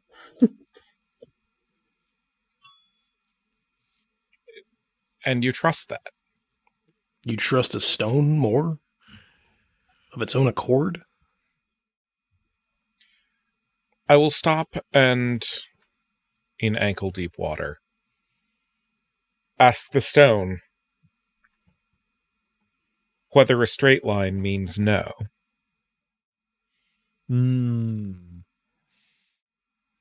Interesting. Roll a d4 for me, since I don't have one. That is a 2. Okay. The stone on the pendant, which has thus far been pointing rigidly in one direction, makes a full circle vertically and then submits to gravity once again as though a normal pendant. I haven't the slightest idea whether a full circle means yes, of course. I mean, either a straight line was leading toward my twin, or straight line means no, and I'm now ankle deep in water and looking like an asshole. I think all of us look like assholes from time to time. That's possibly going to be the least of our problems, though. Be that as it may, yeah. You don't want to hear this, but I've been your age, and I remember worrying very much about looking like an asshole. Trust me. God, you don't want to hear this, but trust me when I say there are worse things. That was not a, like, oh no, I'm wrong in front of somebody. That was, now I've done something possibly stupid if 50% outcome. Sure. Having been there very far less about looking stupid than finding my twin. Reasonable. Now you're talking sense. Having done something stupid recently and having had it work out somewhat well, could I suggest maybe rejoining the group? Forehead's better than, I will ask the stone if it can point us back to the path. There is no response from the stone. That might mean I don't know. Reply hazy. Try again later. That'd be an awful thing for an oracle stone to say. Hello, what do you got? At some point, if it's not overstepping, as we're walking, I halt and I gasp and say, "Circle means yes." And I start to sing again. Mm-hmm. So, what direction, if any, are William and Cole heading? I mean, we can at least have an approximate back whence we came of the opposite depth of water. You've been attempting to go in a very straight line, I would assume. I've Yes. been following you as faithfully as I can. We have a bit of light. We may yet be undoomed.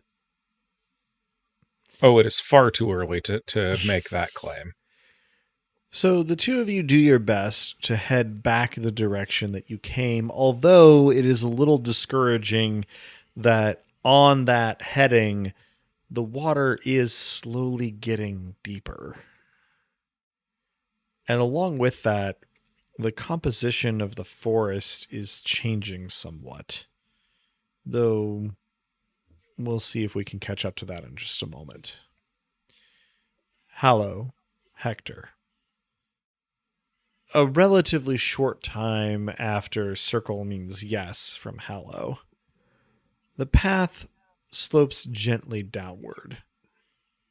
It gets muckier and then has shallow water over it, and then somewhat deeper water over it. Still not up to the knees, certainly, but perhaps cause for concern. The queen does not reward the easy paths, I'm afraid. And I resume singing. Well, I hope that means that we're headed in the right direction. I lull my head over my shoulder and smile at Hector before continuing to sing. For some reason, the image in my mind was of your head going actually like 180 degrees back. Oh, it's supposed to be slightly uncanny. Sure. Maybe not 180 degrees, but certainly beyond the range of normal human motion. For what it's worth, the thing I pictured was the character art from Hades 2 for Narcissus, where he's sort of like leaning his head all the way back to behold you like behind him. If anybody is unfamiliar with that, you can look up clips. Very sublime characterization of Narcissus. For both of our pairs, the water has gotten deeper, and the composition of the forest has changed to be increasingly cypress. You can see the knees poking up above the surface of the water here and there, and the trees themselves have gotten spaced further apart, though visibility has not increased, even as the canopy has thinned, as it seems to be nighttime. There is no direction available, it would seem, that does not result in slogging through water that is starting to approach knee height.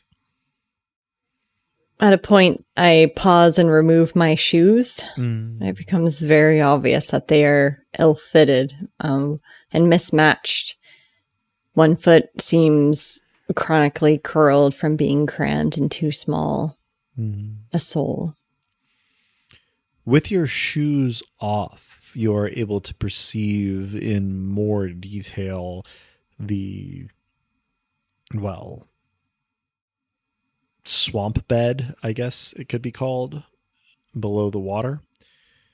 There is a layer of leaf and loam, and then there is soft mud that is quite gentle. It does not stick or suck, simply gives way as you step into it. I wiggle my toes and sing, "Step where the ash still gleams, my dear. Walk where the whispers fade. The fire remembers all it's burned. I'll show you what it made." So, After an interval, William Cole, the water has not gotten shallower. This indicates to you that you have not, in fact, headed back toward the path, though as far as you can tell, your bearing should have brought you back toward the path. Either that or toward the path is an ontological. I don't actually think of it like this, but... Sure.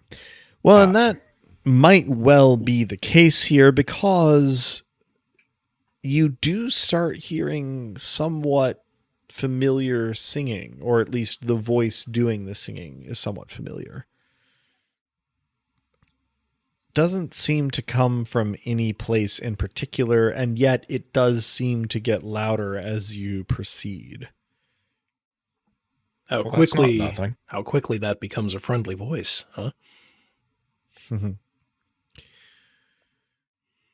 The direction in which you are heading, in which the voice becomes louder, heads through... I don't know how familiar our listeners or our players are with cypress forests, but they don't tend to be extremely dense. Cypress tend to need quite a large root system, the knees spreading over quite a ways. So the direction that you're going takes you through what for cypress is fairly dense forest, but by most other standards is a little spacious. And yet, however far apart the tree trunks are, the cypress knees, where their roots form a swell, a field of knees popping up above the surface of the water. Several knees on any side of any given tree for each trunk. The knees are denser than the trees. And you walk through the surface of the water just below your knees. Now, as the water has gotten deeper, the forest has gotten more active overall. You can hear frogs, you can hear crickets, you can hear birds, and you can hear the slushing and splashing of things in the water. Some larger and further off, some smaller and closer. As you proceed, you can even hear fish seeming to breach the surface in search of bugs or other small prey. It takes some time, and the singing continues, very, very slowly getting louder. You can even hear and make out the words. Leaves fall heavy, the stars hang low, shadows drink deep where the lost ones go. Keep your eyes on the lantern's glow. The forest forgets, but still I know. Though the voice does remain familiar. Now, this is slightly outside of the mechanics of the game, but I would like both of you to roll a d4 for me and tell me what you get. That is a 3. Mm-hmm. And William? Also a 3. Dang. Okay. Well, at least we're headed in the same direction. So, you are not marching in lockstep. You're sloshing through almost knee-high water through this stand Knee-high of for me or cypress knee-high for trees. him? Both. We're apparently at the same height. Congratulations. Who knows? Also, space is So- kind of around here. William, you feel something swimming in the water brush past your shin. It gives you a fright, but it's gone almost as soon as it arrives. A moment later, Cole, you experience the same sensation. Something brushes past your shin. Only it is accompanied by a creaking sound that is soon doubled slightly ahead of you where William is walking. So what I'm hearing is that the trees are walking. Looking down near your shin, you see that the cypress knee closest to you might more accurately be described as a cypress elbow, as a hand, wooden and bark covered, breaks the surface of the water, the cypress knee unfolding to extend its hand that was previously obscured by water and soil towards your leg. William, a moment later, you see a similar hand reaching from a different knee towards your opposite leg. They are slow and yet so very close. However, both of you reflexively draw back with a loud slosh in the water. The singing no longer audible over the local noise. You make eye contact. What do you do?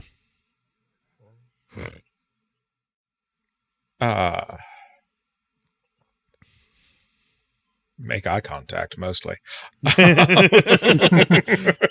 That's a given, but sure. I think I try to progress through the swamp by crawling across cypress elbows rather than proceeding still in the fucking water. Okay. And William? At the moment of eye contact, I definitely tried to put myself vaguely between the eyes and the child, but seeing what he's up to, I follow, keeping an eye out for anything that looks more untoward than what everything already is. Okay. So, the two of you make an effort to make your way forward and to traverse the, elbows, so to speak, of the cypress trees as you go. And William, you are attempting to interpose yourself here between the perceived danger and Cole. Mm-hmm. Now, given your roles, you do make progress here, and the singing slowly gets louder. Now, on the path, Hector and Hallow, you hear loud splashing starting to get closer to you. I brandish my knife. Quiet. Cole, William, I say at barely a speaking voice, edging on a whisper. So it's not entirely clear to either Cole or William how long you have been attempting to avoid the grasping hands of the trees or the roots of the trees around you when you hear, as though inches from your ear, your names being spoken in a familiar voice.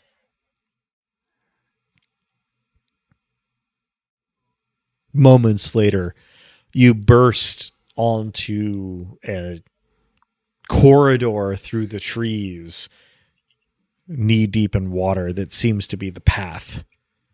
Hallow and Hector gazing at you in various levels of equanimity. The hand that's still flesh holds the candle that Hallow gave me, and I try to put up the other hand non-threateningly, but of course it looks different now. Looks how it looks. I hesitatingly put my dagger away. This probably doesn't help you believe that we're us, but we're us. I think- smile to myself as though everything is going to plan and continue to walk, singing all the while. Hallow leads, the forest bends. Not all who follow find their ends. The path remembers every tread. Walk with me and wake the dead. That last part was a little worrisome, but it's good to see you. Yeah, I mean, I guess technically I didn't know that you were you before when I met you before, so there's just as much or as little doubt as there was before we ever met. Yeah, we've not really, like, established much other than that we seem to be traveling together. Cole, that seemed very...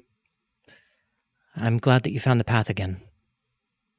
Not everyone does. That is how storybooks go, yeah.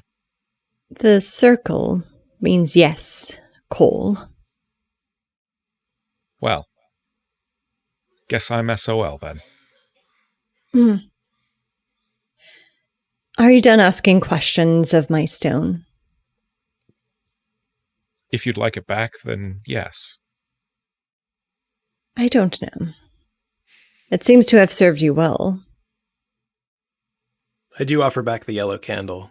I think the trees were, I don't know, afraid, maybe not, respectful of this, so, thank you. That's fascinating. The yellow is for clarity of mind. It's block. That means protection. Well, it worked, or something did. We're Yeah, whole. it certainly was clear that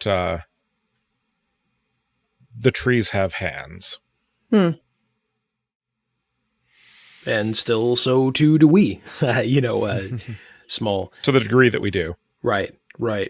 Present company, somewhat, well, there's a bit of a, proviso. Should you fall, could I have yours? I won't be using them. Don't want to give you an incentive to, sure. An unequivocal yes. If it happens, you're welcome. Gracious of you. Assuming that as you have been talking, you have been proceeding, the water has ceased getting deeper at about knee level. So, below the taller one's knees, above the shorter one's knees, but about there. And you can still hear the wetlands around you, frogs and crickets, birds and other air-breathing animals, as well as the buzzing of bugs and the sloshing of fish and amphibians and aquatic reptiles. But none of it is particularly close. And as you proceed onward, the path becomes indistinct. The gap between trees dissolves. The profusion of cypress knees and stumps evens out even across the path, and moss dangling from the branches of the trees becomes more profuse, blocking your view further into the forest. But you have a guide who might know where they're going. I'd love, Hallow, to get a D4 roll from you for navigation. It's another 4. All right. Despite all of the forest's wiles, you feel confident that you keep your sense of direction about you. You even feel relatively assured that the two that made their way back to the path are the same ones who left it in the first place. somewhat shaken, but overall whole. And eventually, despite the lack of an obvious path to follow, at length, you do come to a choice. It is subtle, but at least to you, Hallow, it is clear. There is the path upon which the water continues, but clear. A divide between the trees, moonlight streaking silver through the canopy. And on the other hand, there is dry land, but obscured. No clear path. And lit only by that inscrutable visibility that characterizes the dark woods. No obvious source from the light. A test, then. So we'll start with our guide. Hallow, with your 2 votes, which do you choose? I will look behind me briefly to the pendulum and then pull from myself, tucked away in the patchwork cloak, a fistful of bones, and I will cast them. Mm-hmm. And I assume this may be a roll. You can make it one if you'd like. This is entirely up to you, as it is your vote. How do you wish to employ your dice?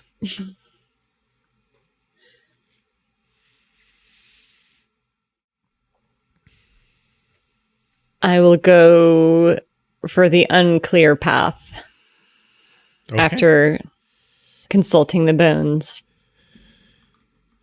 The message that I perceive myself as receiving is to trust I know the way, for I have not strayed. Mm-hmm. So then, Cole. Dry where is fucking your land. vote? All right. One more vote, dry land. Hector. So, to review the choices, it's dry land or some path through the water that's murky. So Path clarity versus dry land. Yeah, the path clarity through versus the dry. submerged path is clearer. The dry land does not have an evident path, but is not submerged.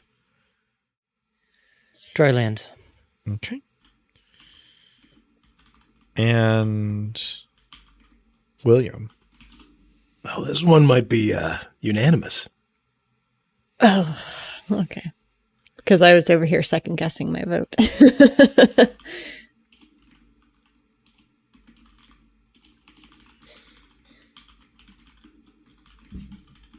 And then, so that is William, one more vote, dry land. All right. So that is, I believe, a total of 6 votes, dry land. So my 2 votes for the clearer path do not matter whatsoever. And the path next shall be the, well, pathless, dry path, so to speak. As you clamber out of the knee-high water and onto dry land, almost immediately the forest becomes somewhat denser. And in some ways a little more familiar, but unlike the trees where you first entered and met your companions, this stretch of forest is somewhat unnaturally close set. And the canopy contrives to make reaching finger shapes more frequently. And the visibility through the trees to either side of the path is, well, unnaturally limited. But despite the wetlands behind you, the path slopes down fairly quickly without becoming submerged again. Path, of course, here mostly being defined by lack of undergrowth rather than lack of trees. You're weaving amidst them, as it were. What this does offer you, however, is a brief view of the night sky, with the clasping hand of the hand home closer than ever before, blotting out the stars behind it and part of the full moon. I reach for it again. You reach for it again, but then the next thing you know, you are standing with your hands by your sides. No memory of deciding to put them there. I trusted the path. Haven't led us astray so far. Everything all right? I do not think I've led us astray. I trusted the path. I try to reach again for the hand home.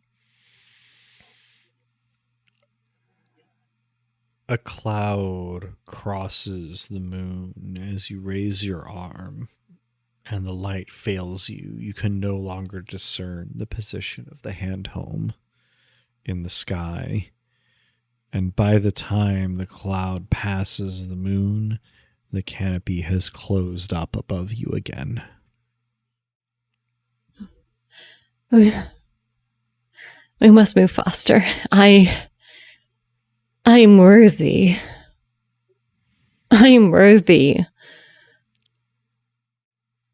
Sparks fitfully fly from your fingertips. Hector?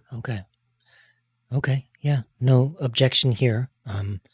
I had begun to unlace my boot to dry my feet out, but I lace it back up and look around at my companions and start forward. I clap Hector on the shoulder. We'll be dry someday. Just not today.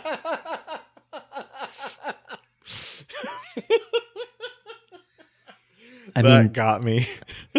I'm not going to change my wish, but you're welcome to change yours.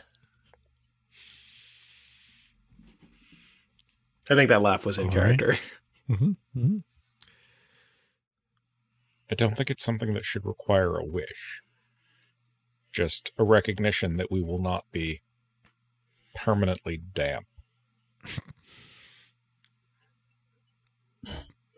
Is that what it takes? What must I do? It's all right, Hallow. You've taken it this far. Let's keep going. Which way forward?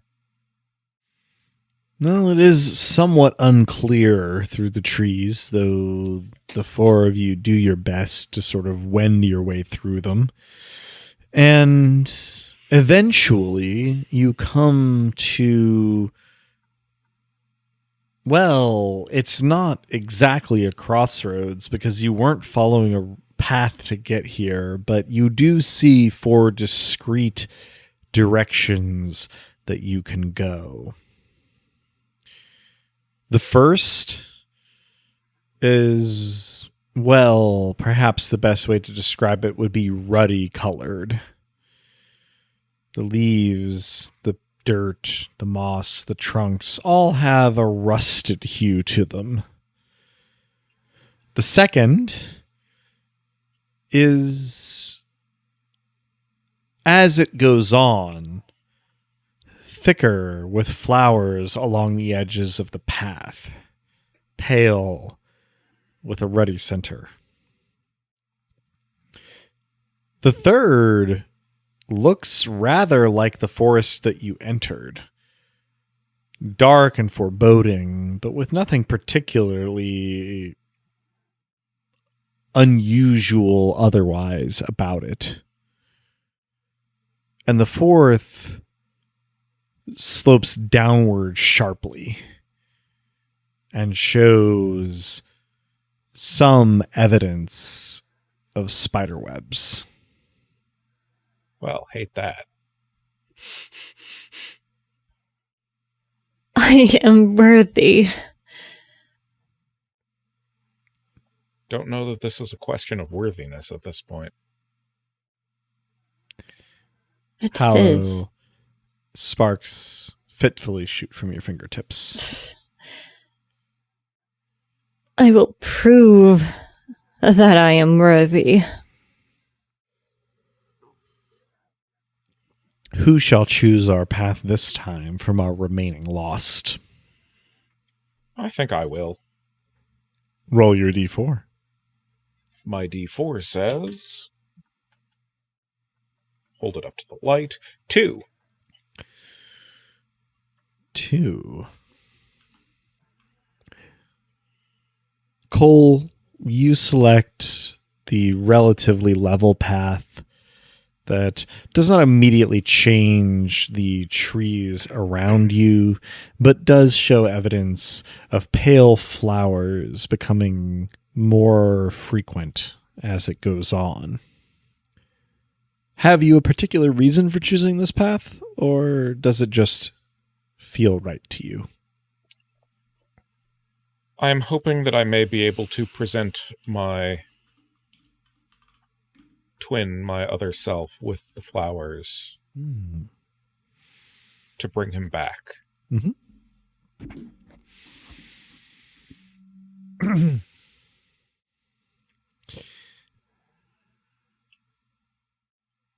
You lead your group down this path.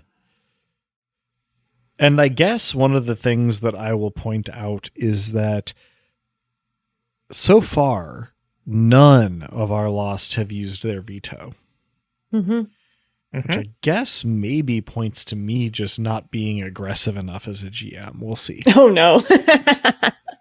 But as you proceed down this flower path, the path remains clear.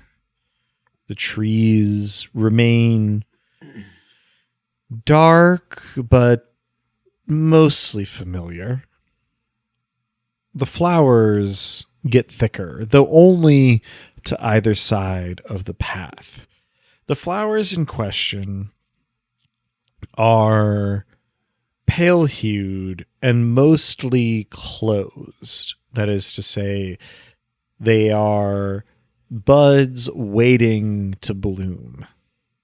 A pale, somewhat beige color to their petals that occasionally, as you walk, seems to coruscate in the moonlight that fitfully pierces the canopy. The path itself, though, is level and easy. After a time, though, Cole, you are the first to notice that among the tree trunks on either side of the path, you can see shining eyes of various woodland creatures. It is at this moment that you realize that the forest sounds that had been so plentiful before have faded as you have proceeded. So slowly, so gradually that you didn't immediately notice it. But now all you hear are the footfalls of your party, the breaths of your party, and the very, very faint sound of leaf and limb rustling. Well, don't love that. We have been found wanting. Be that as it may, we still have to keep going. Like, wanting or not, I'm not just going to lay down and let the hands or the wolves or whatever have their way. 2 of us failed comprehensively to stay on the path and found our way back in short order, so... Well, I guess I don't know so what exactly, but it means that one mistake, such as it is, doesn't mean the end. It has to. I whir my mechanical hand. Which, of course, does not make a whir. Yes. The eyes visible through the tree trunks, and now even the foliage above, belong, it would seem, to a variety of creatures, all staring at you. None especially close, but all fixed upon your group. Yellow, silver, green, red. Cole, roll a d4 for me. Yeah. Can I help with whatever this is? We'll see. Please do, Okay. because that's a 1. Go ahead. Mm. William, go ahead and help. I did want to call my shot before we found out what the roll was. Sure. That's a 4. All right. Yay! So, William, you are the first to see this, though it does become unavoidably obvious over the next 5 minutes. But as you are looking into the lower canopy off to your left, the silhouettes of hands move in to cover the glowing eyes staring at you from the canopy.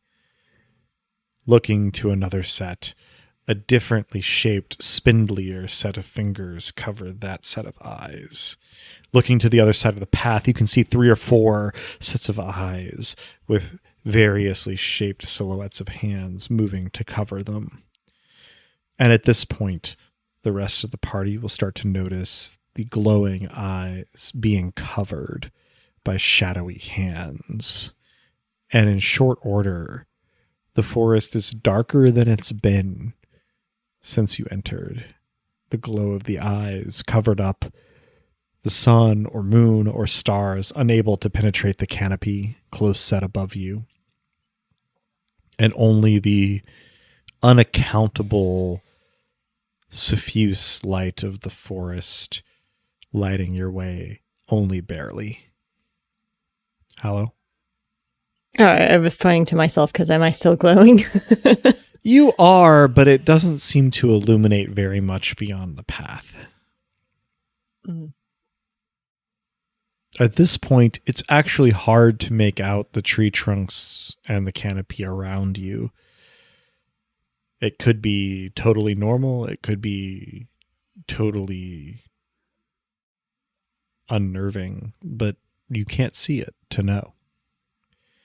What you can see, somewhat paradoxically, I suppose, given the lack of light, are the flowers on either side of the path, now carpeting the forest floor leading back away from the path on either side.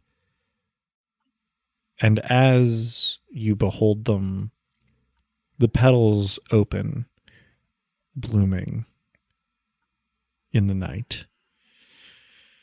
Unfortunately, this does make it clear that they were not petals at all, but fingers, opening to reveal palms with bloody wounds in the center. Well, don't think I'll be getting those for my twin. Probably a good call. Do not stray from the path. Do not be tempted by that which is not yours. Touch not, carry only what you can bear. I Hector? shoot Cole a dirty look. And say nothing. I will shout a name that no one can quite agree what it is. Dizzy World. Dizzy Thanks. World. Thanks indeed.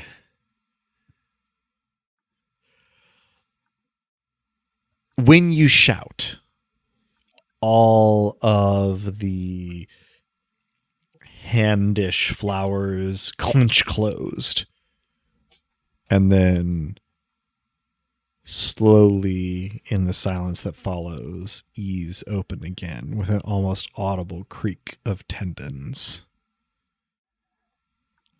Cool. Remember when we all gave William a hard time about making too much noise? Shh.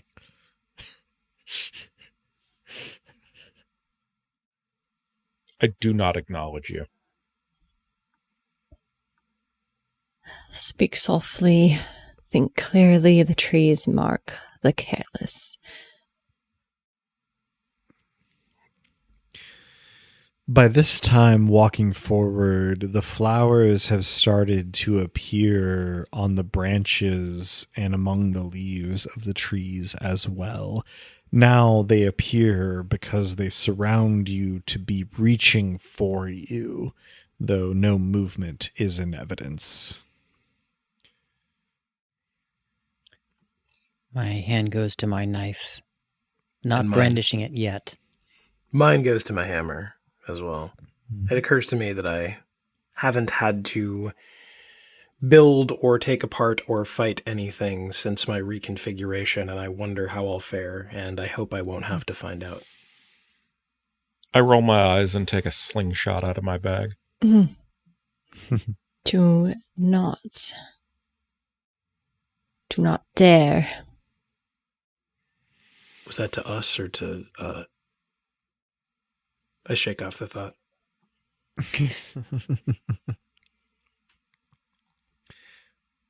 By this time, proceeding forward, you are brought up somewhat short by one of these finger flowers growing from the middle of the path. Beyond it, you can see that they become more frequent on the path ahead. This whole scene is unsettling. Every part of me wants to go the other direction, but if we're looking for hand home, I suppose there's no way but forward through these things. Given that we're going to hand home, we're unlikely to find fewer of these things as we approach. Yes, exactly. We must not tread backwards. That is not the way. And so you proceed, the flowers seeming to take no note of you as you tread among them. I suppose the question currently is how much care our party is taking to avoid treading upon the finger flowers. I'm taking Tremendous care. an enormous amount of care as well. Quite a bit, even if it means slowing to a near crawl. Mm-hmm. And Cole? If one seems like it is going to actually grab me, I would stomp on it. Otherwise, I won't go out of my way to step on them, that's for sure. Sure. I guess this is then a really good time, Cole, for you to roll a d4. Sure. That is a 4. Okay. You aren't taking maybe as much care to avoid contact with them at all as the rest of your party is, but you are keeping track of where they are and attempting to put your foot down where they are not. And so on a couple of occasions, the fingers of the flowers brush the hem of your pants, but none of them makes an effort to grasp you exactly. And so no particular trouble is had. Though in time, you do come to the end of the path. The land slopes sharply upward, a sort of knoll leading into a clearing raised above you, where the suffuse glow shining off of the pale fingers of the flowers makes this part of the dark woods more visible than the path you have been on. Your options essentially are to wade through this glen of finger flowers or to attempt to circumvent it through the trees, which are all but invisible in the darkness that surrounds you currently. There is your choice. We'll begin with our guide. 4 votes. Sorry, 3 votes. I misread. I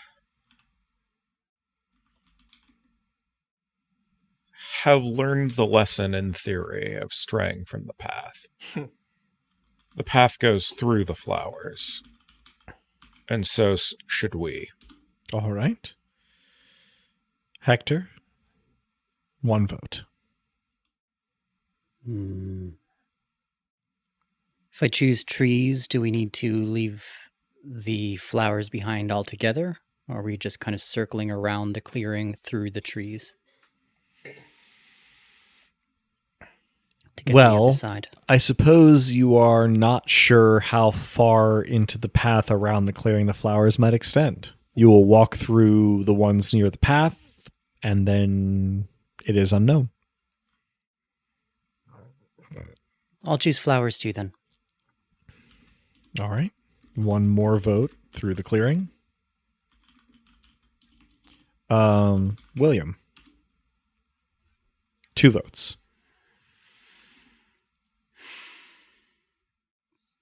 We've been being careful this long. It seems foolhardy maybe to trample a bunch of these little things, and, well, there's more of them than there are of us. I say through the trees. All right. 2 votes through the trees. Seems to me we've done well sticking to the path. We've also done well not touching more than we have to. Present company, etc. Mm-hmm. And Hallow, 1 vote. Wade through and be respectful of those lost that came before. All right.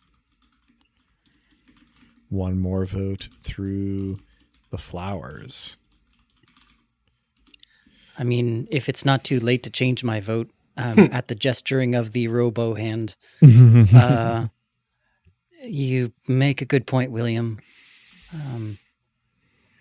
We do need to get through, but maybe the safer path is around. Okay. Let's go round. So that looks then like, let's see, 4 through and 3 around, if you've changed your vote, Hector. So that makes me the deciding vote then, which is fascinating. Whichever one I vote for will reign supreme, so to speak. I'll be honest, I kind of took it for granted that this was never going to be the situation. Oops. No, it's fine. Good, even. I think I will go with the majority here and vote for going through the clearing with the flowers, so as not to go against our guide. We do all still have our vetoes. True. Ooh, that's a good point. Mm-hmm. And so, after a brief conference, the party heads up the small but steep slope and into the vaguely moonlit clearing full of these flowers. Stepping carefully, but the flowers are denser here. And there is a notable sort of, well, rolling and popping tread that has to happen. Doesn't quite crunch. It's not dry enough for that. Not enough force for that. But you can feel joints dislocating. And you can see blood smearing on your shoes or boots. Actually, Or that's a bare good feet. point. Hallow, I think you're still barefoot. So, yeah. Mm-hmm. And I'm trying to pass my feet through them as I walk instead of stepping upon. You are probably, as you are barefoot, the most successful at this, though that does give you the opportunity that your party members do not have to feel that the flesh of these finger petals is cool and dry. The clearing is narrow but long, and as you pass through it, you see that the land once again slopes down before you, allowing you a view through the canopy. There is a gray pre-dawn quality to the light in the sky, and you can see that the hand home still reaching as though to clasp a hand in its own is closer to you now, extending toward you as though beckoning to be held or maybe pulled up or down. I extend my hand once again. Do you give me a D4 roll, please? I shit you not, it's a 4. All right. Good. You reach for the hand home as though to clasp it in answer to its gesture, and you feel it in your palm along your fingers for just a moment before you realize that what you are actually clasping is one of these flowers drooping from a branch above you. You can feel the wetness of the blood from its palm on your own. It is cool as well. Thank you. The I release the hand. The fingers twitch spasmodically and then open, releasing your hand in turn, leaving a red smear on your palm. I leave it be.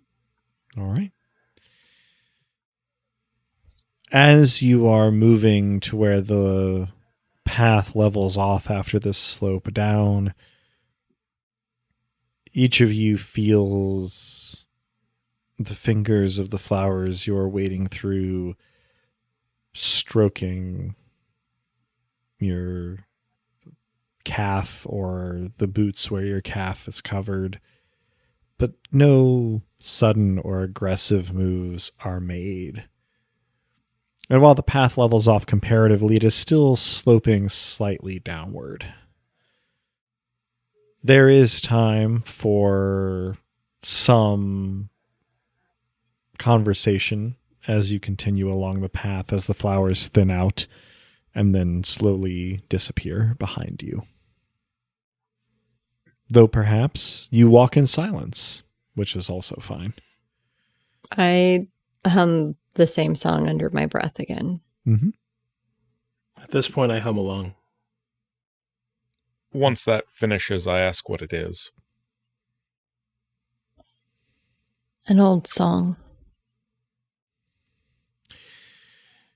As you proceed, during and after the song,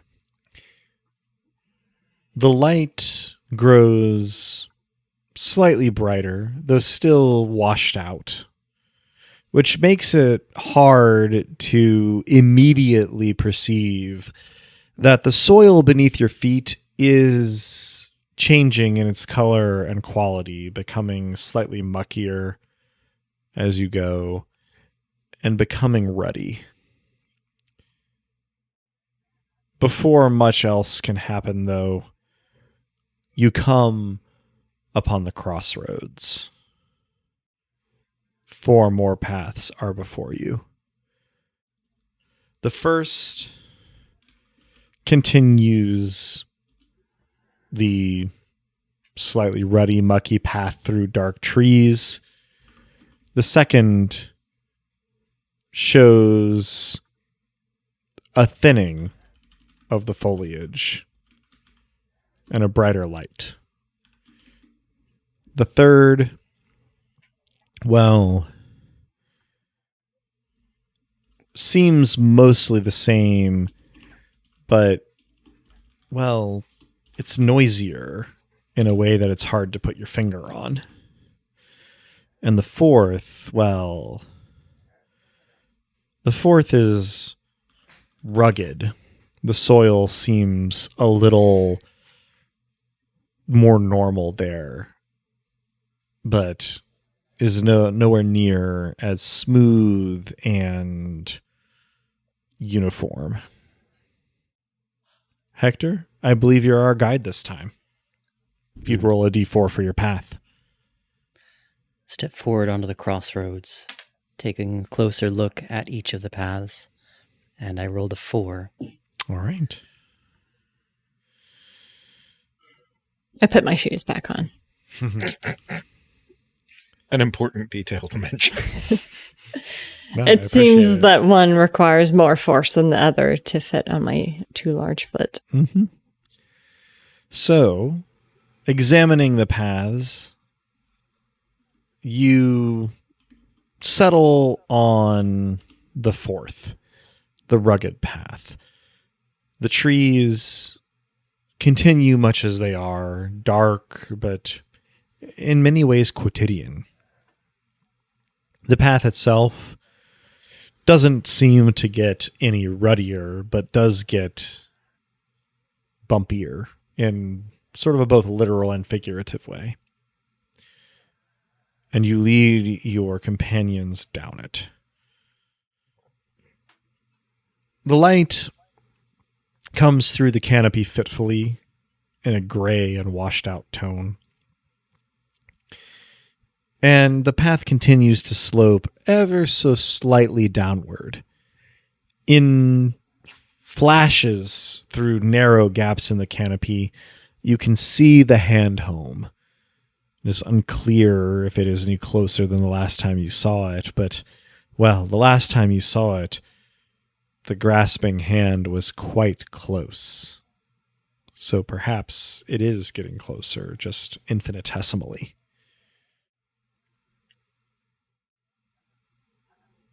Eventually, you do notice a change in the quality of the trees, though it is slow. The normal forest noises slowly begin to return, not cacophonously, but subtly. And the trees seem to glisten in the light. And then slowly their color begins to change. A dark red instead of a medium brown. And then it becomes impossible not to notice the change in the shape of the trunks. No longer the ripple of organic wood, but more like a bundle of cords, trending now towards glistening white. I suppose Hallow would be the first to recognize that the trees have subtly begun to resemble tendons. Their boughs, nerves, their leaves, hands and fingers. The gray light filtering through them is now tinged an iron red. I hold up my own arm, rolling back the sleeve to compare the glow from within with the glow of the trees. Certainly the colors differ dramatically. And yet, the paths that they take are somewhat similar. Almost reassuringly so. The path becomes tacky with moisture and begins to resemble mud, though the color remains ruddy, and the footing increasingly unsure. At about this time, Hector leading the way, you spot a familiar shape ahead of you, somewhat silhouetted in the light filtering through the canopy, is a rabbit poking around the middle of the path, facing away from you. Its gestures familiar to anyone who's seen a rabbit or a hare poking around in a grassy area. It hears you coming, sits up and turns towards you, and you perceive at first the shape of a rabbit's head and ears, but another couple of steps will show you that it does not in fact have a rabbit's head. Where its head should be, a wrist extends from its body, and a hand makes the shape of a rabbit's head and ears with its fingers, pivoting towards you.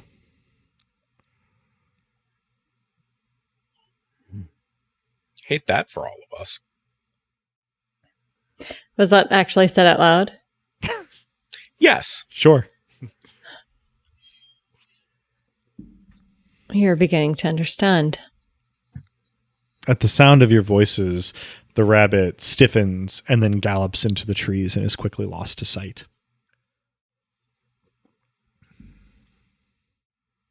Perhaps not the most disturbing thing that we've seen today, but it's in the running.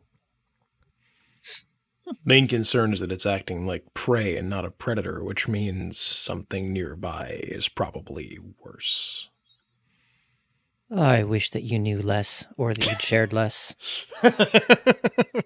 I don't mean that, but you're right. That's genuinely why I'm trying to find the goblet, so we agree. It may be your hand that's worse, William. Think. I will make sort of Grippy claw clicky gestures. gestures. Yeah. As this conversation occurs, you round a small bend in the path and startle a buck. Its head swings up towards you from the edge of the path, and you see that what appeared to be antlers are in fact forearms with their fingers extended, and then it darts into the trees and is lost to sight. There is now a background sound of creaking among the trees.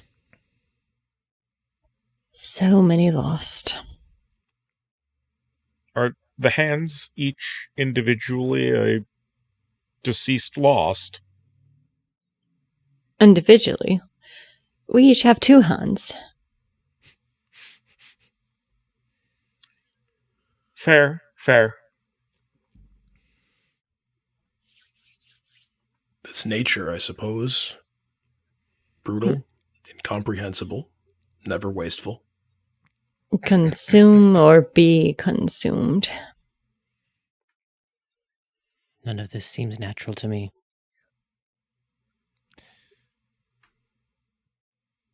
Maybe I've been here too long.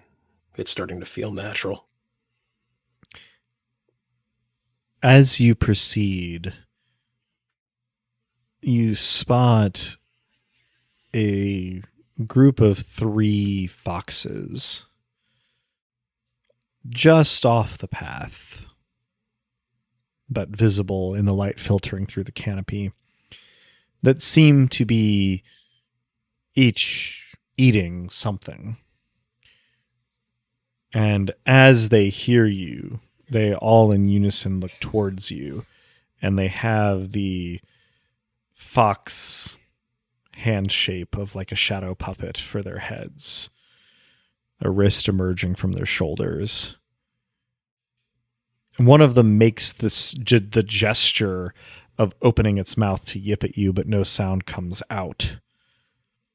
And when they dart off into the trees to avoid you, Hallow, Cole, and Hector, you see the indistinguishable mass of partially consumed flesh of some small animal, a rabbit or a squirrel, who knows, that they were eating. But William, you see a hand that you would recognize anywhere as belonging to your departed wife. If you weren't able to just recognize the contours of it from memory, you do recognize the ring that you put on it when you proposed, streaked with blood. That's, where does one begin about the ways that that's not possible? I pry the ring off the hand. When you look down into the palm to see what you have removed, it is a partially punctured eyeball of some forest animal. The vision has faded. Right. So, not possible. And so not true. I'm fine. I will be fine. I'm going to be fine when I stop with all of this. And what did you see? My wife's hand. And the eye? The eye I see now, the eye I didn't see then. I guess it was a ring, the way I saw it. We must not touch.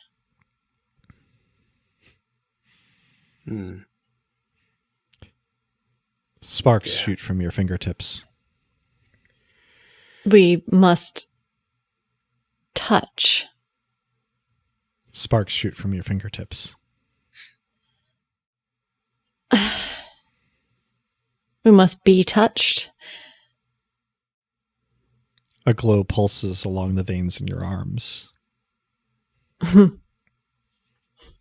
We must be touched. The pulse again. We must, I suppose. At that moment, William, one of the fingers of the hand-shaped boughs above you, sort of moving in what appears to be the wind, taps against your forehead, leaving a slight smudge of glistening fluid. Hector? I've been thinking, William, that if you saw your wife's hand in a ring, I wonder if that's a metaphor. For what? I haven't thought that far yet. Well, you could be right anyway. Of course. You've been thinking, I can tell, that my wish is strange. Why am I not wishing to bring her back? Right. I want you to understand, I don't judge you for wanting to bring people back. I just, personally, the things I've seen vividly what it looks like when people come back wrong, I guess. And I don't think that'll happen for you. But I somehow know it would for me, for her, somewhere deep in my bones. So anyway, sometimes the dead can just be dead, I think. That is a frightening thought. Well, let's push on. I don't want to be here any longer than we have to. And you do.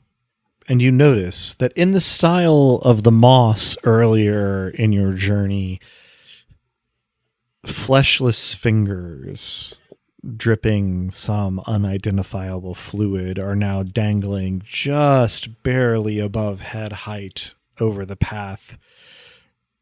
The shafts of morning sunlight have gotten brighter but thinner and sparser as they pierce the canopy. And the slight downward slope steepens,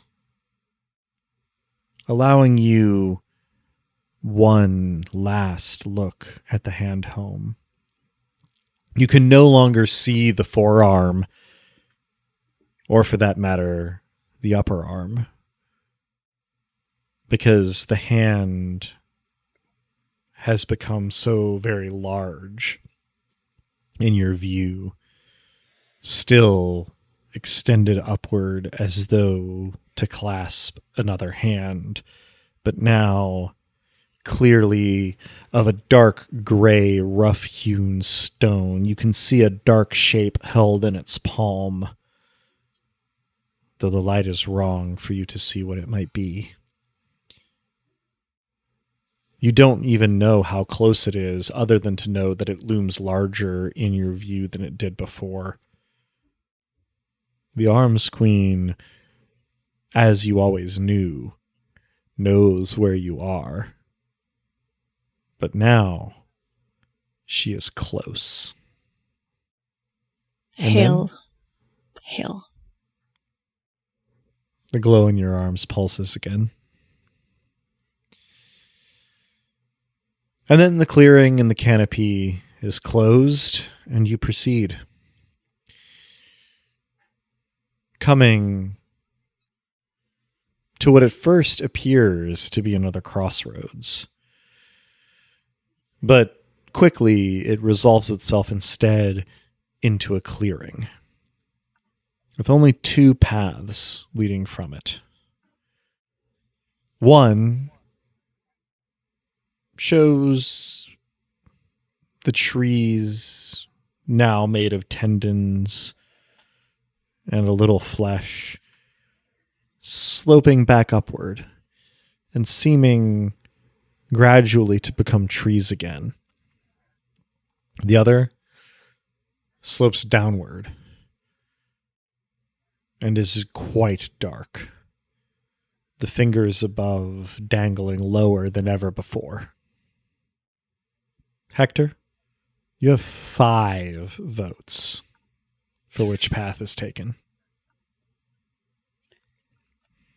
Okay, so we've got path 1 is on the level.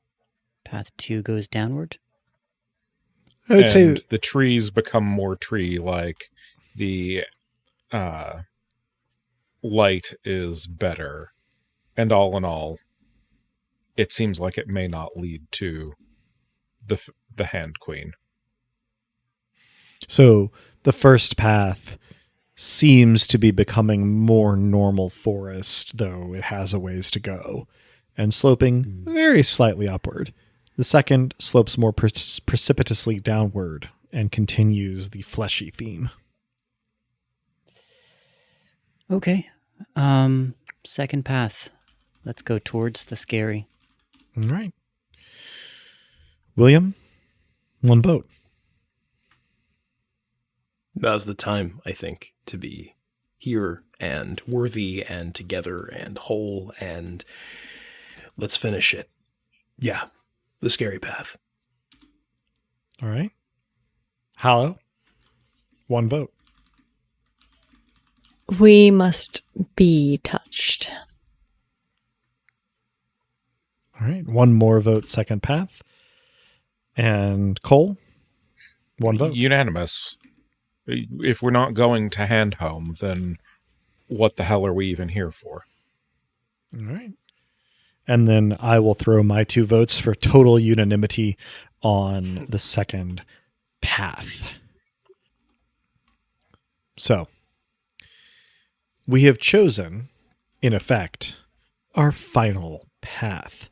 Unanimously, we are headed down the downward sloping, fleshier, more hand-like path.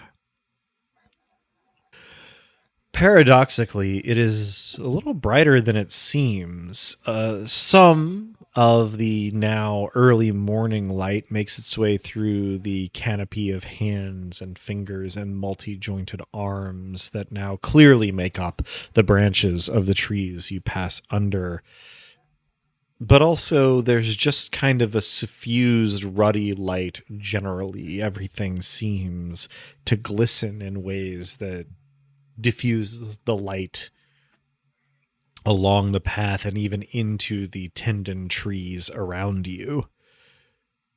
The finger flowers reappear, though less thickly than before, and off the path among the trees. The path below you, as you slope down, gets less firm, stickier, less even. Not quite fully mud, but maybe muck, so to speak. For an interval, it's relatively straight shot at a relatively even grade, and as disturbing as the surroundings are, they're not, well, immediately threatening. So if there is a conversation our player characters wish to have, this could be our last opportunity for it to happen. So what are you after, Hallow? You never said. I am cursed. In what way? You don't throw out the bottle because it remembers the wine. Something I took had a residue. Sparks shoot from your fingertips. What sort of residue? I'm the lost witch. Sparks shoot from your fingertips. Do you not want to be? No. I want to be worthy. And to be worthy, you have to be found worthy by the Queen? Yes. Is that not why we're here to drink from the goblet? To drink from it, yes. I guess worthiness never really occurred to me. I guess. Yeah, that... I was sort of open to whether we were passing a test or stealing or just encountering something. We are visiting the Queen's home.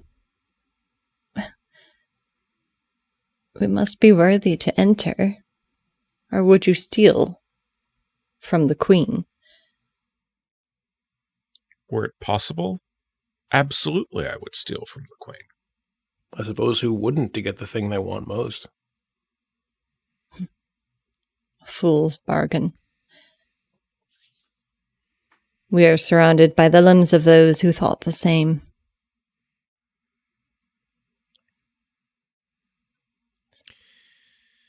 William, as this conversation takes place and the party proceeds, you look ahead at mention of limbs of those who thought the same and perceive that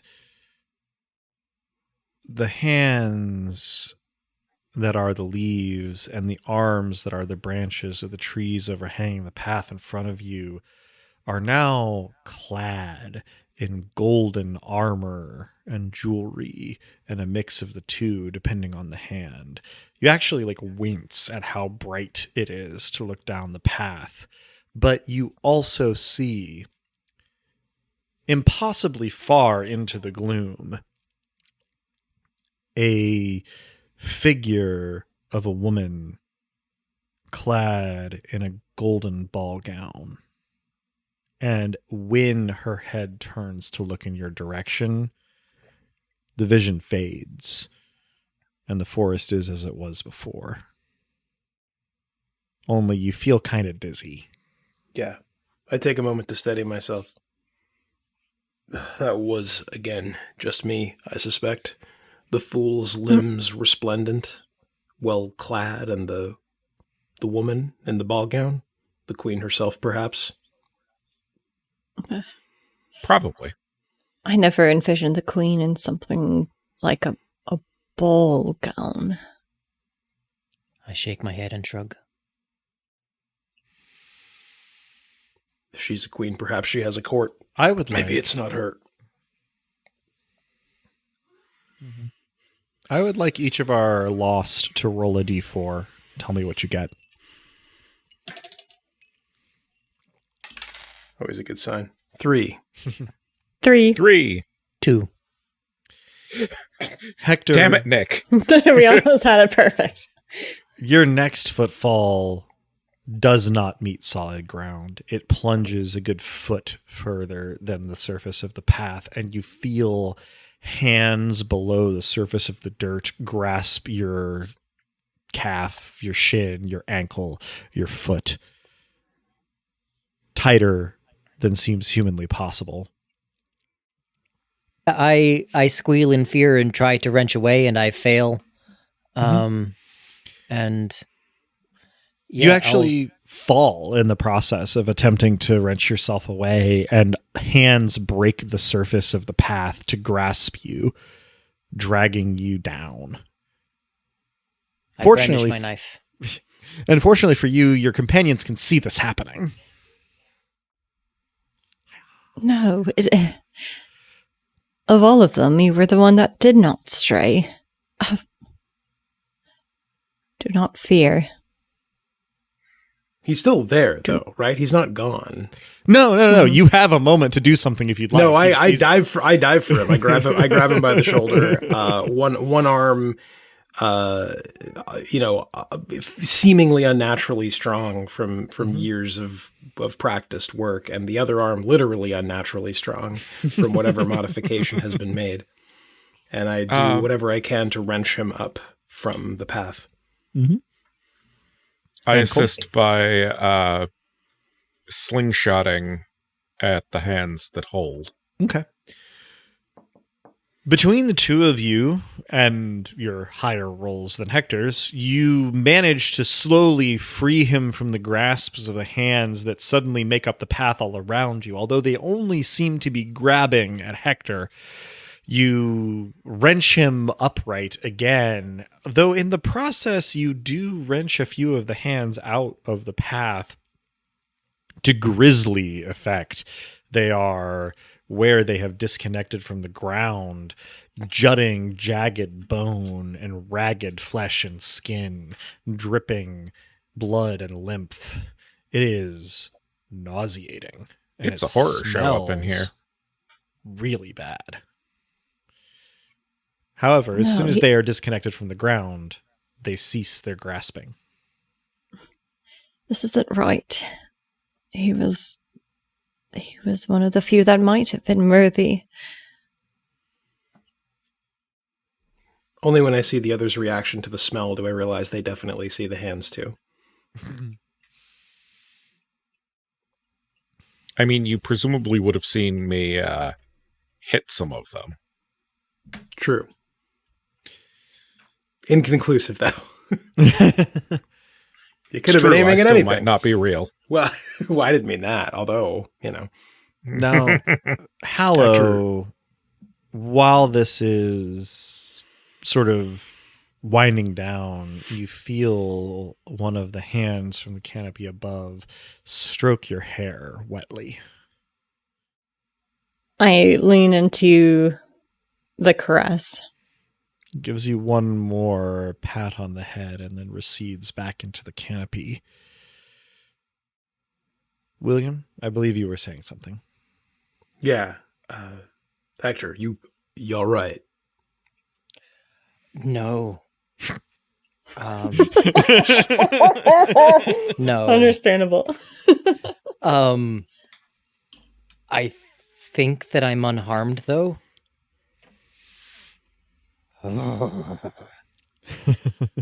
I, for a long time, I didn't think that life could get any worse, but here we are. At the For whatever conclusion it's of, worth, it can always get worse. the conclusion of that utterance, you hear a laugh from everywhere and nowhere that sounds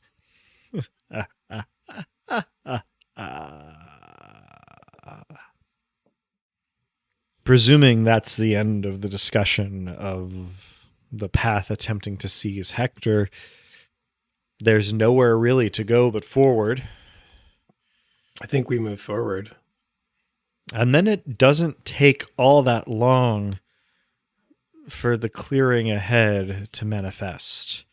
At this point, all of the trees around the edge of the clearing are skinless arms reaching up and then arcing back down. Too many joints as their fingers dangle where leaves would have before. The ground in the clearing is not dirt, but open palms, fingers interlaced to form a platform. And the hand home, massive and granite, has laid itself open upon the ground, forming something of a ramp. And you can see that the darkness within it, within its palm, was in fact a incongruously quotidian home. Large, but not a mansion or a palace. Made of wood and thatch and daub, though with glazed windows. And standing right where the middle finger of the open hand extends the furthest into the clearing is, well, at first merely the silhouette, but the arms queen. The shape of her is of an impossibly tall woman, almost 8 feet, but wearing a very conventional ball gown. Stepping into the Is clearing, it the one from the though- vision? Well, it's the shape of the silhouette from the vision, but the details differ. Instead of wearing a golden ball gown, the shape is actually provided by I suppose it might be tapestry of arms. Arms extending up from her waist to clasp her shoulders and bust. Arms extending down from her hips to form the bell of her ball gown. And as she turns to face you, the fingers of the arms that make up her skirts are scuttling to move her, rather than legs within moving to turn her. The shoulders, neck, and head are all human, though of an impossible scale, and impossibly red, though there is skin. Her hair, a collection of many jointed fingers draping down from her scalp to her shoulders. Each of her eyebrows, a scale pattern of fingernails, and when she smiles at you, fingernails there too. She does not speak, but regards you evenly. Many arms emanating from her shoulders. No two the same. Hector? Something about her sets your teeth on edge. Not just the arms and the fingernails, but something hideously familiar. Can I place it? The familiarity? Well, not at this point. She has not spoken. She seems to be waiting for you. I do say to the others, That's her from the vision. I mean, plus or minus the gold. I think I have gold on the brain. I take a step forward and fall to my knees, extending the hand that still has the blood smear on it forward. My queen of arms, I've walked the path of trials, have gathered these lost for you to contemplate. I have sang your song to the forest deep. I have not strayed, I have not touched. I supplicate myself before you as your apprentice. She focuses her gaze on you, Hollow, and her lip curls in an expression of disgust. She says in a voice that is dreadfully familiar to Hector, "You have brought affliction to my home." Now, Hector, the emotion in this voice is unfamiliar to you, but the sound of it belongs to your older sister, Vera. Oh, shit. How do you speak with her voice? The Arms Queen slowly swivels her head in your direction and says, "Oh, did you know one of my disciples? Well, she is well taken care of. Why are you here? Tell me it was not to retrieve her." I thought her dead. Her and my mother and my father too. I'm here to bring them all back. Fool. Nothing can be recovered, not truly. If I remember correctly, the one from whom I got this voice offered herself to me willingly in return for the safety of her younger brother. And yet here you are, before me, having squandered her wish. No.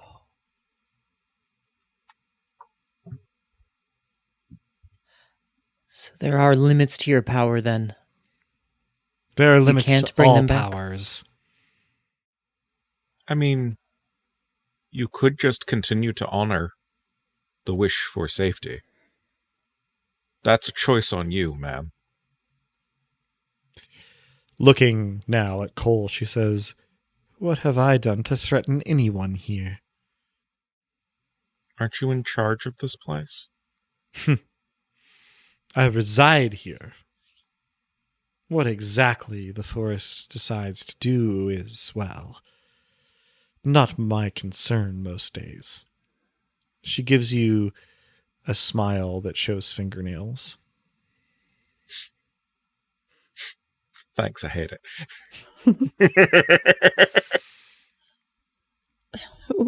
What fiction have I brought to your doorstep, my queen? It was not my intention. Affliction, you wretch. Do you not see? Can you not perceive how diseased you are? I have merely gathered that which was left behind, to seek to understand, to bring power to you. The dregs of those who actually had knowledge. You have taken into yourself the filth that they left behind. Begone from my sight, wretch, lest you infect me with what infects you.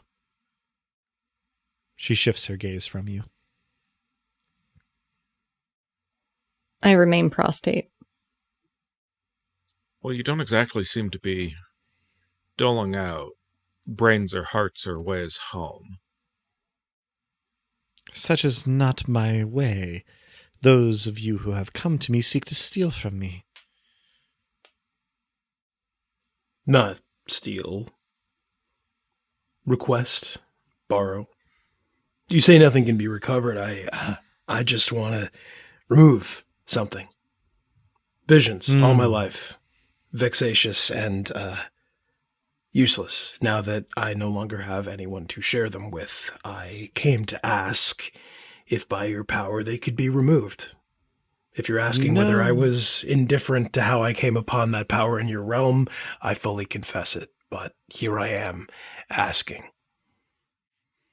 She regards you through narrowed eyes and says, "You know they mean nothing, don't you? Your visions, they are the random misfirings of your mind. Whoever indulged you before merely fed into your delusions. There is nothing I can do, or indeed anything can do, to rewire your mind. It is yours. You have come this way for nothing." And of the goblet? "I have it." "What of it?" She still doesn't look at you. What is its power? Truly. She gives you a considering glance, then glances briefly at Cole and Hector, but not Hallow. And then says, "The power of the goblet is to test your will and reveal your intentions. What happens after that, well, is hardly predictable." Then test me. She chuckles. "Very well. Very few enjoy the process." Reaching into some recess of her hideous outfit, she throws before you onto the ground a large goblet. It has human fingers making up its bowl, though too many, and they're webbed between them. The stem of the goblet is a human wrist, and its base is that a kneecap, a shoulder blade, with leathery skin stretched over it. The fingers that make up the bowl are without fingernails. The quick where they would rest is red and raw. But inside the goblet, nothing but fingernails.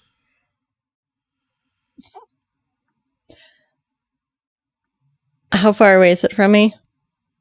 10, 12 feet. The Arms Queen, having tossed it down, where it landed with only a little bit of a wobble, says, "Do with it what you will," and then moves to re-enter her home. I assume that you don't know where my twin is, since we've covered all the other spaces.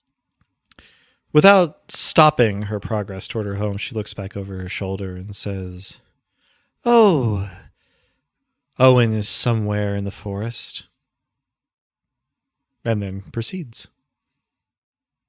I am powerful. I must drink from the goblet. I'm crawling towards. Your fingers sparking with every forward motion.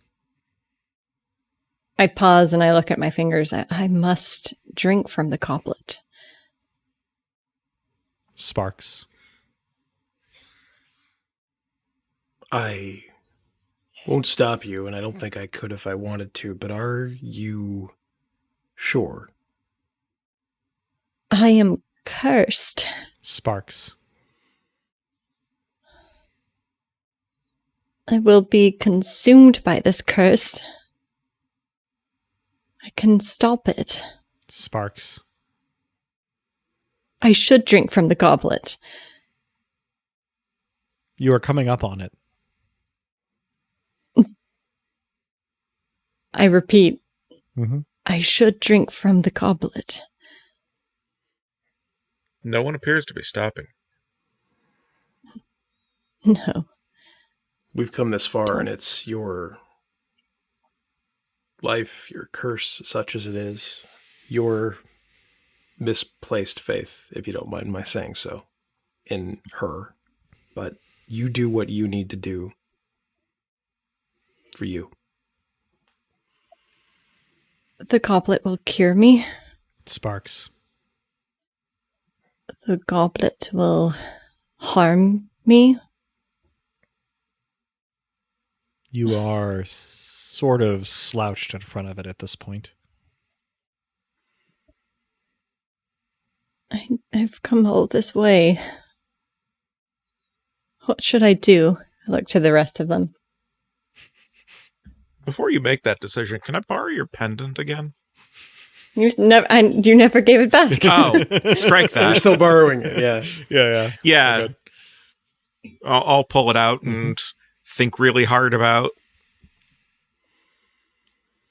If my twin is in the forest, please, after circling, like, point in the appropriate direction. The stone on the pendant shatters. Well, I think I broke your pendant. That old thing was on its way out when the witch who owned it was hung by it. Charming. Maybe I am afflicted. Hector? Yes, I mean, you came all this way to be healed. Sir, surely you should heal yourself, but I can't help but notice that there seems to be some pattern to your flickering. What's the significance of that?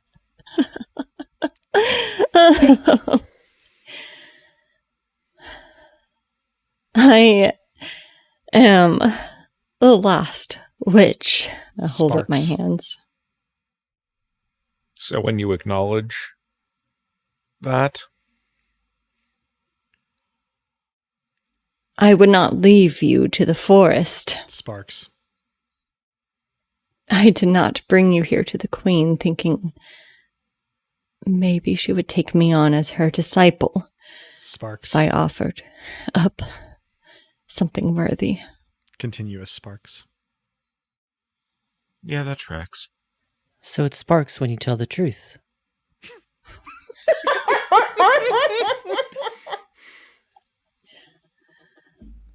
I will give Hector just the most patronizing child's eyebrow raise.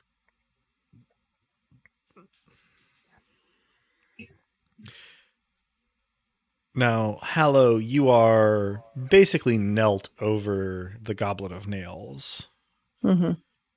The others are somewhat behind you, and the Arms Queen has re-entered the home grasped by the hand of the hand home, but the hand home itself has not moved.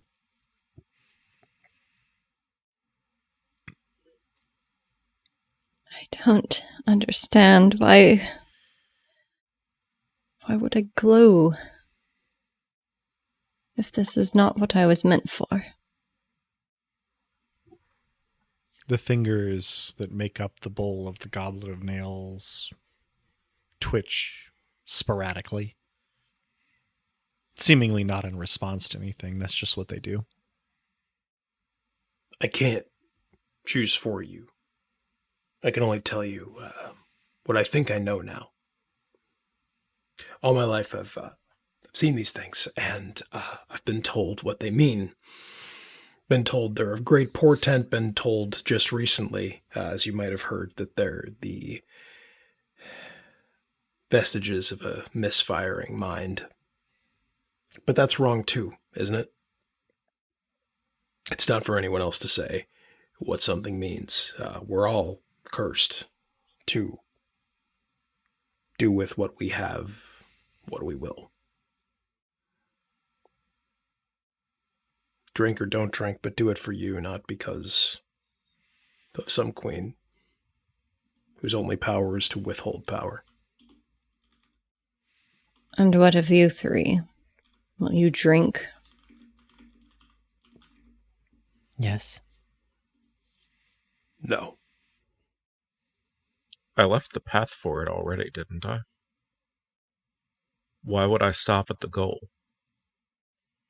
Well, the step, I suppose. I hold out the goblet with a smile. I take it and drink. It sucks.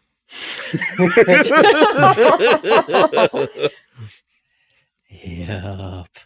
I am going to, out of consideration for our players and listeners, avoid describing what I think it would be like to drink fingernails. But it's unpleasant. You manage to get a swallow, though.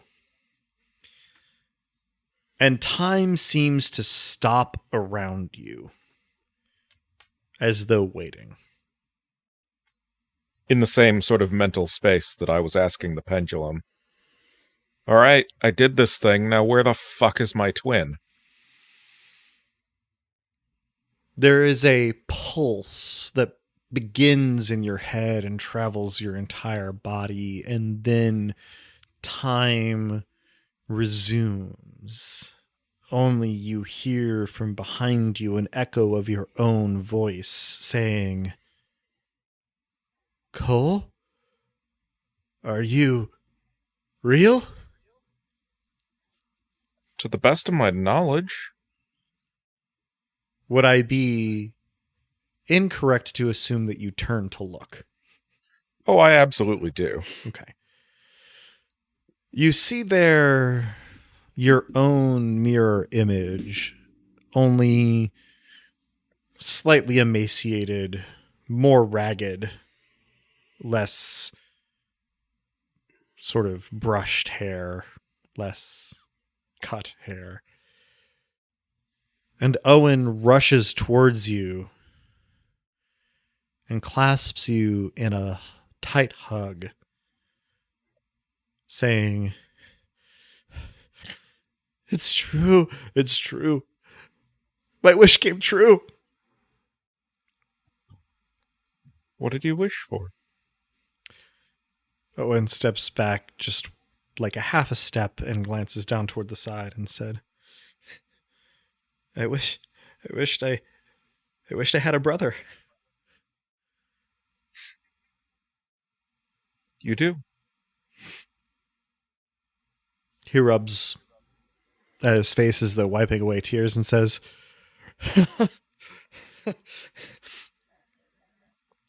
"And you came for me. I thought I had made a terrible mistake. I was, well, I don't know, in the forest. I couldn't find, but now I have, and Now we have each other. We just need to get the hell out. right. Yeah, let's get going." And then Let's- seems to notice the other three people in the clearing for the first time. I'll hand Hallow the goblet. It's unpleasant, to put it lightly, but it seems to work. I spit, and there is probably a non-trivial amount of blood in it. Yeah, that's a pretty good way of putting it. Owen seems disturbed. I hold it out to Hector. I have not let go of Owen. Owen has not let go of you. Mine should probably be the last. If I can't bring them back, I want to unmake this forest and its evil.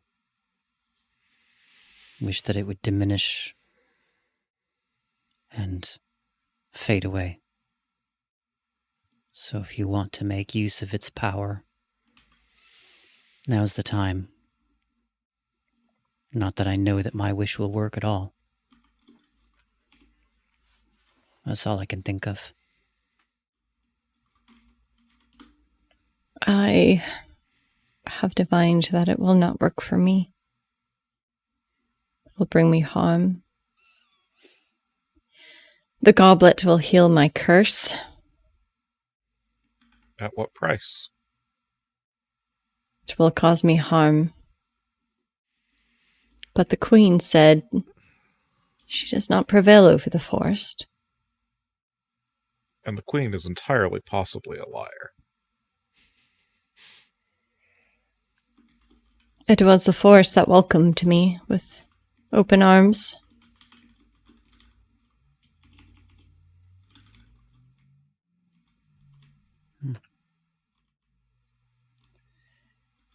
In that case, if you won't drink, then I will. And bracing myself.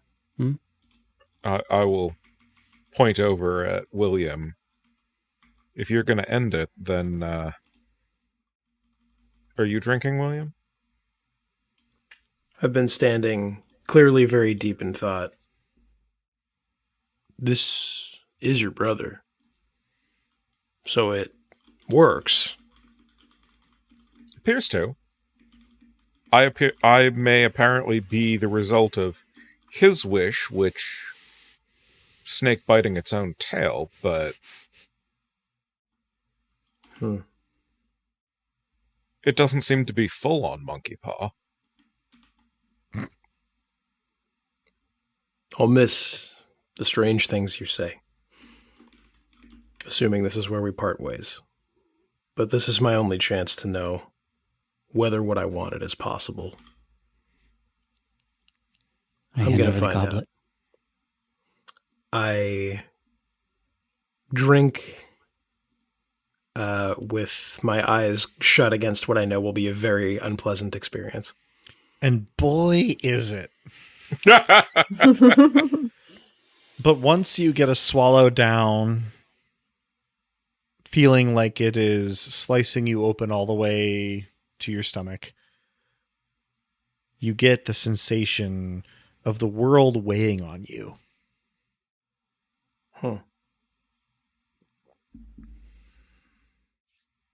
Here's the trouble with my wish, I guess. I won't know for some time whether it really worked.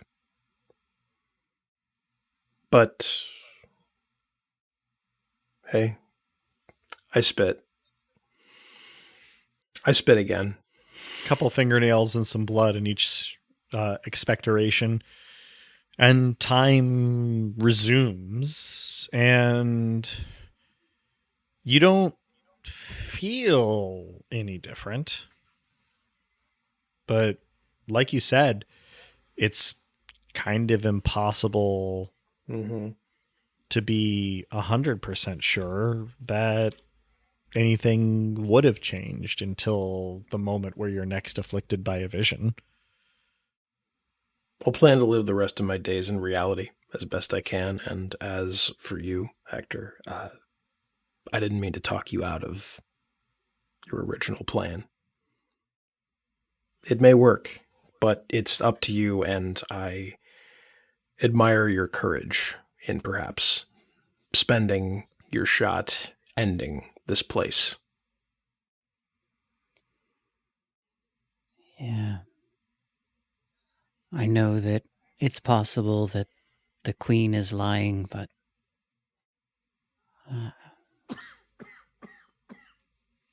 I think deep down I just had hoped that something that's been done can be undone, but that's not how the world works. That's not even how magic works much of the time. Wait, magic's real where you're from? What do you think you've been engaging with this whole time? I mean, yes, but this is very not how things go where... In Disney World? Yes. Owen looks at you, Cole, and goes, Disney World? Disney World. Oh. Huh. I hold up my hand as though this explains everything. Owen cocks his head at it.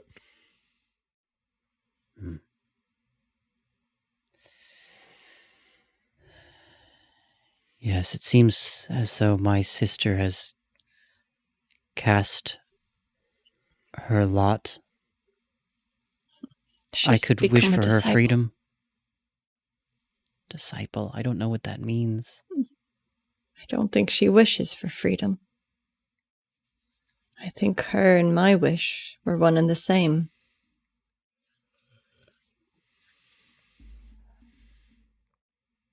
There's no use second guessing.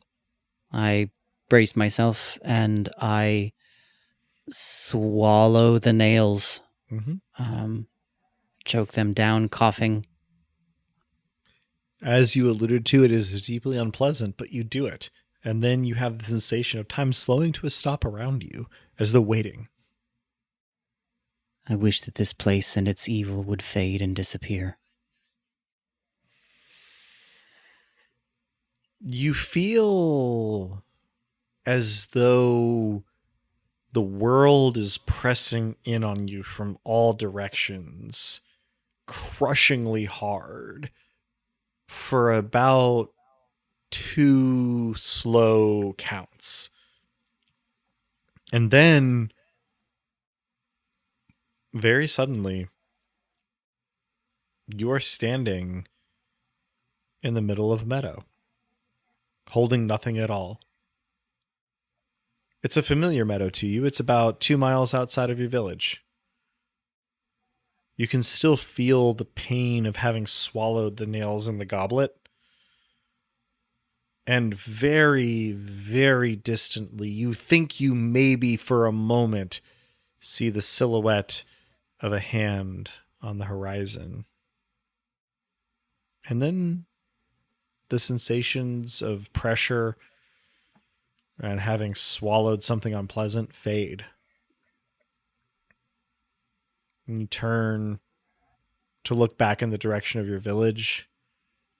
You can see the smudge of smoke from chimneys from it. You don't know what the results of your actions are, but you set off in that direction. And unbeknownst to you, William, you find yourself standing at the edge of a much more mundane forest. You can see far more smoke from far closer on the horizon. You recognize it as the output from the factories that have popped up in your city.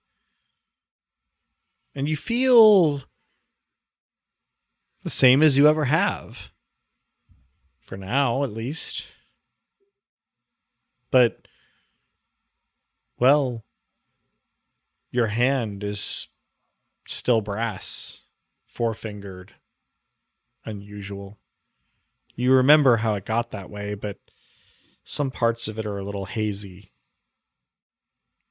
Cole, you find yourself standing in a park not far from your home. Your hand on on Owen's shoulder. Owen's hand on your shoulder. He looks at you with what could perhaps best be described as a rakish grin. And then lets his arm fall and sets off in the direction of your home. Hallow, you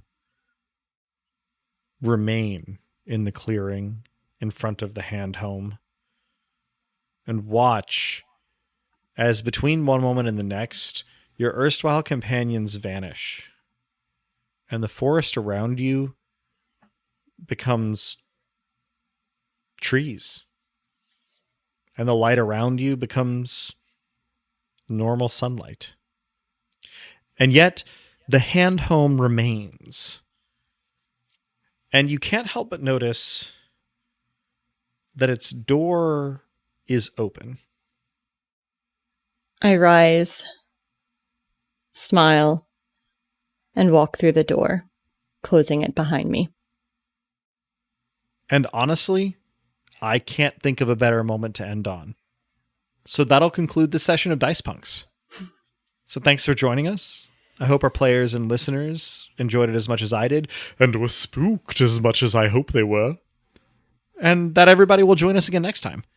If you're hearing us now, then you probably know where to listen to this, but we can be found almost any place one can listen to podcasts, as well as on the wider web at dicepunks.com and on Tumblr and Blue Skies at dicepunks. With that, I think we're ready to say farewell, so say goodbye to the kind folks, safe and warm at home, listeners. Players, rather.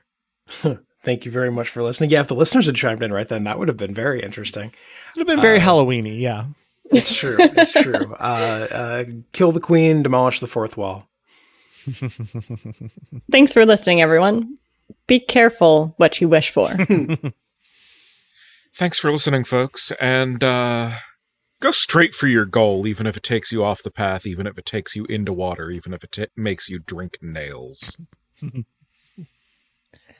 Yes, thank you for listening. And if you do drink booze this Halloween, get a designated driver. Honestly, excellent advice. Yeah. I'm just here for the booze. And as the poet once said, I'm going to take the long road there if the short way means I'm settling. A moment of this torment makes it worth it.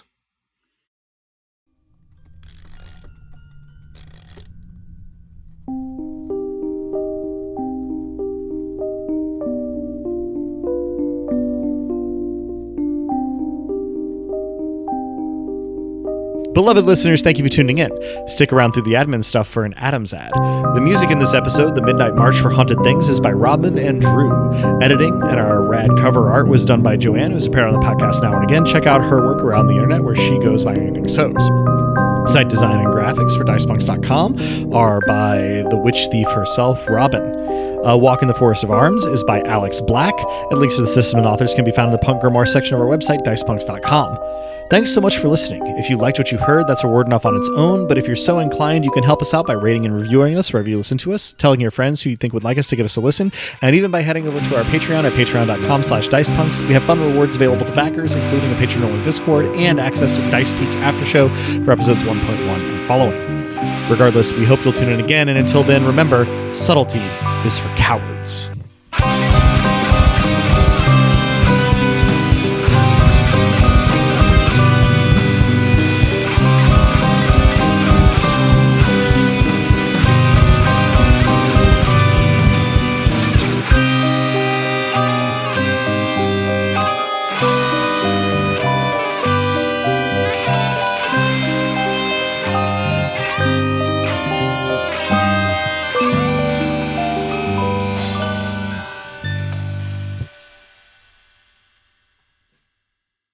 Dissatisfied with your lot in life?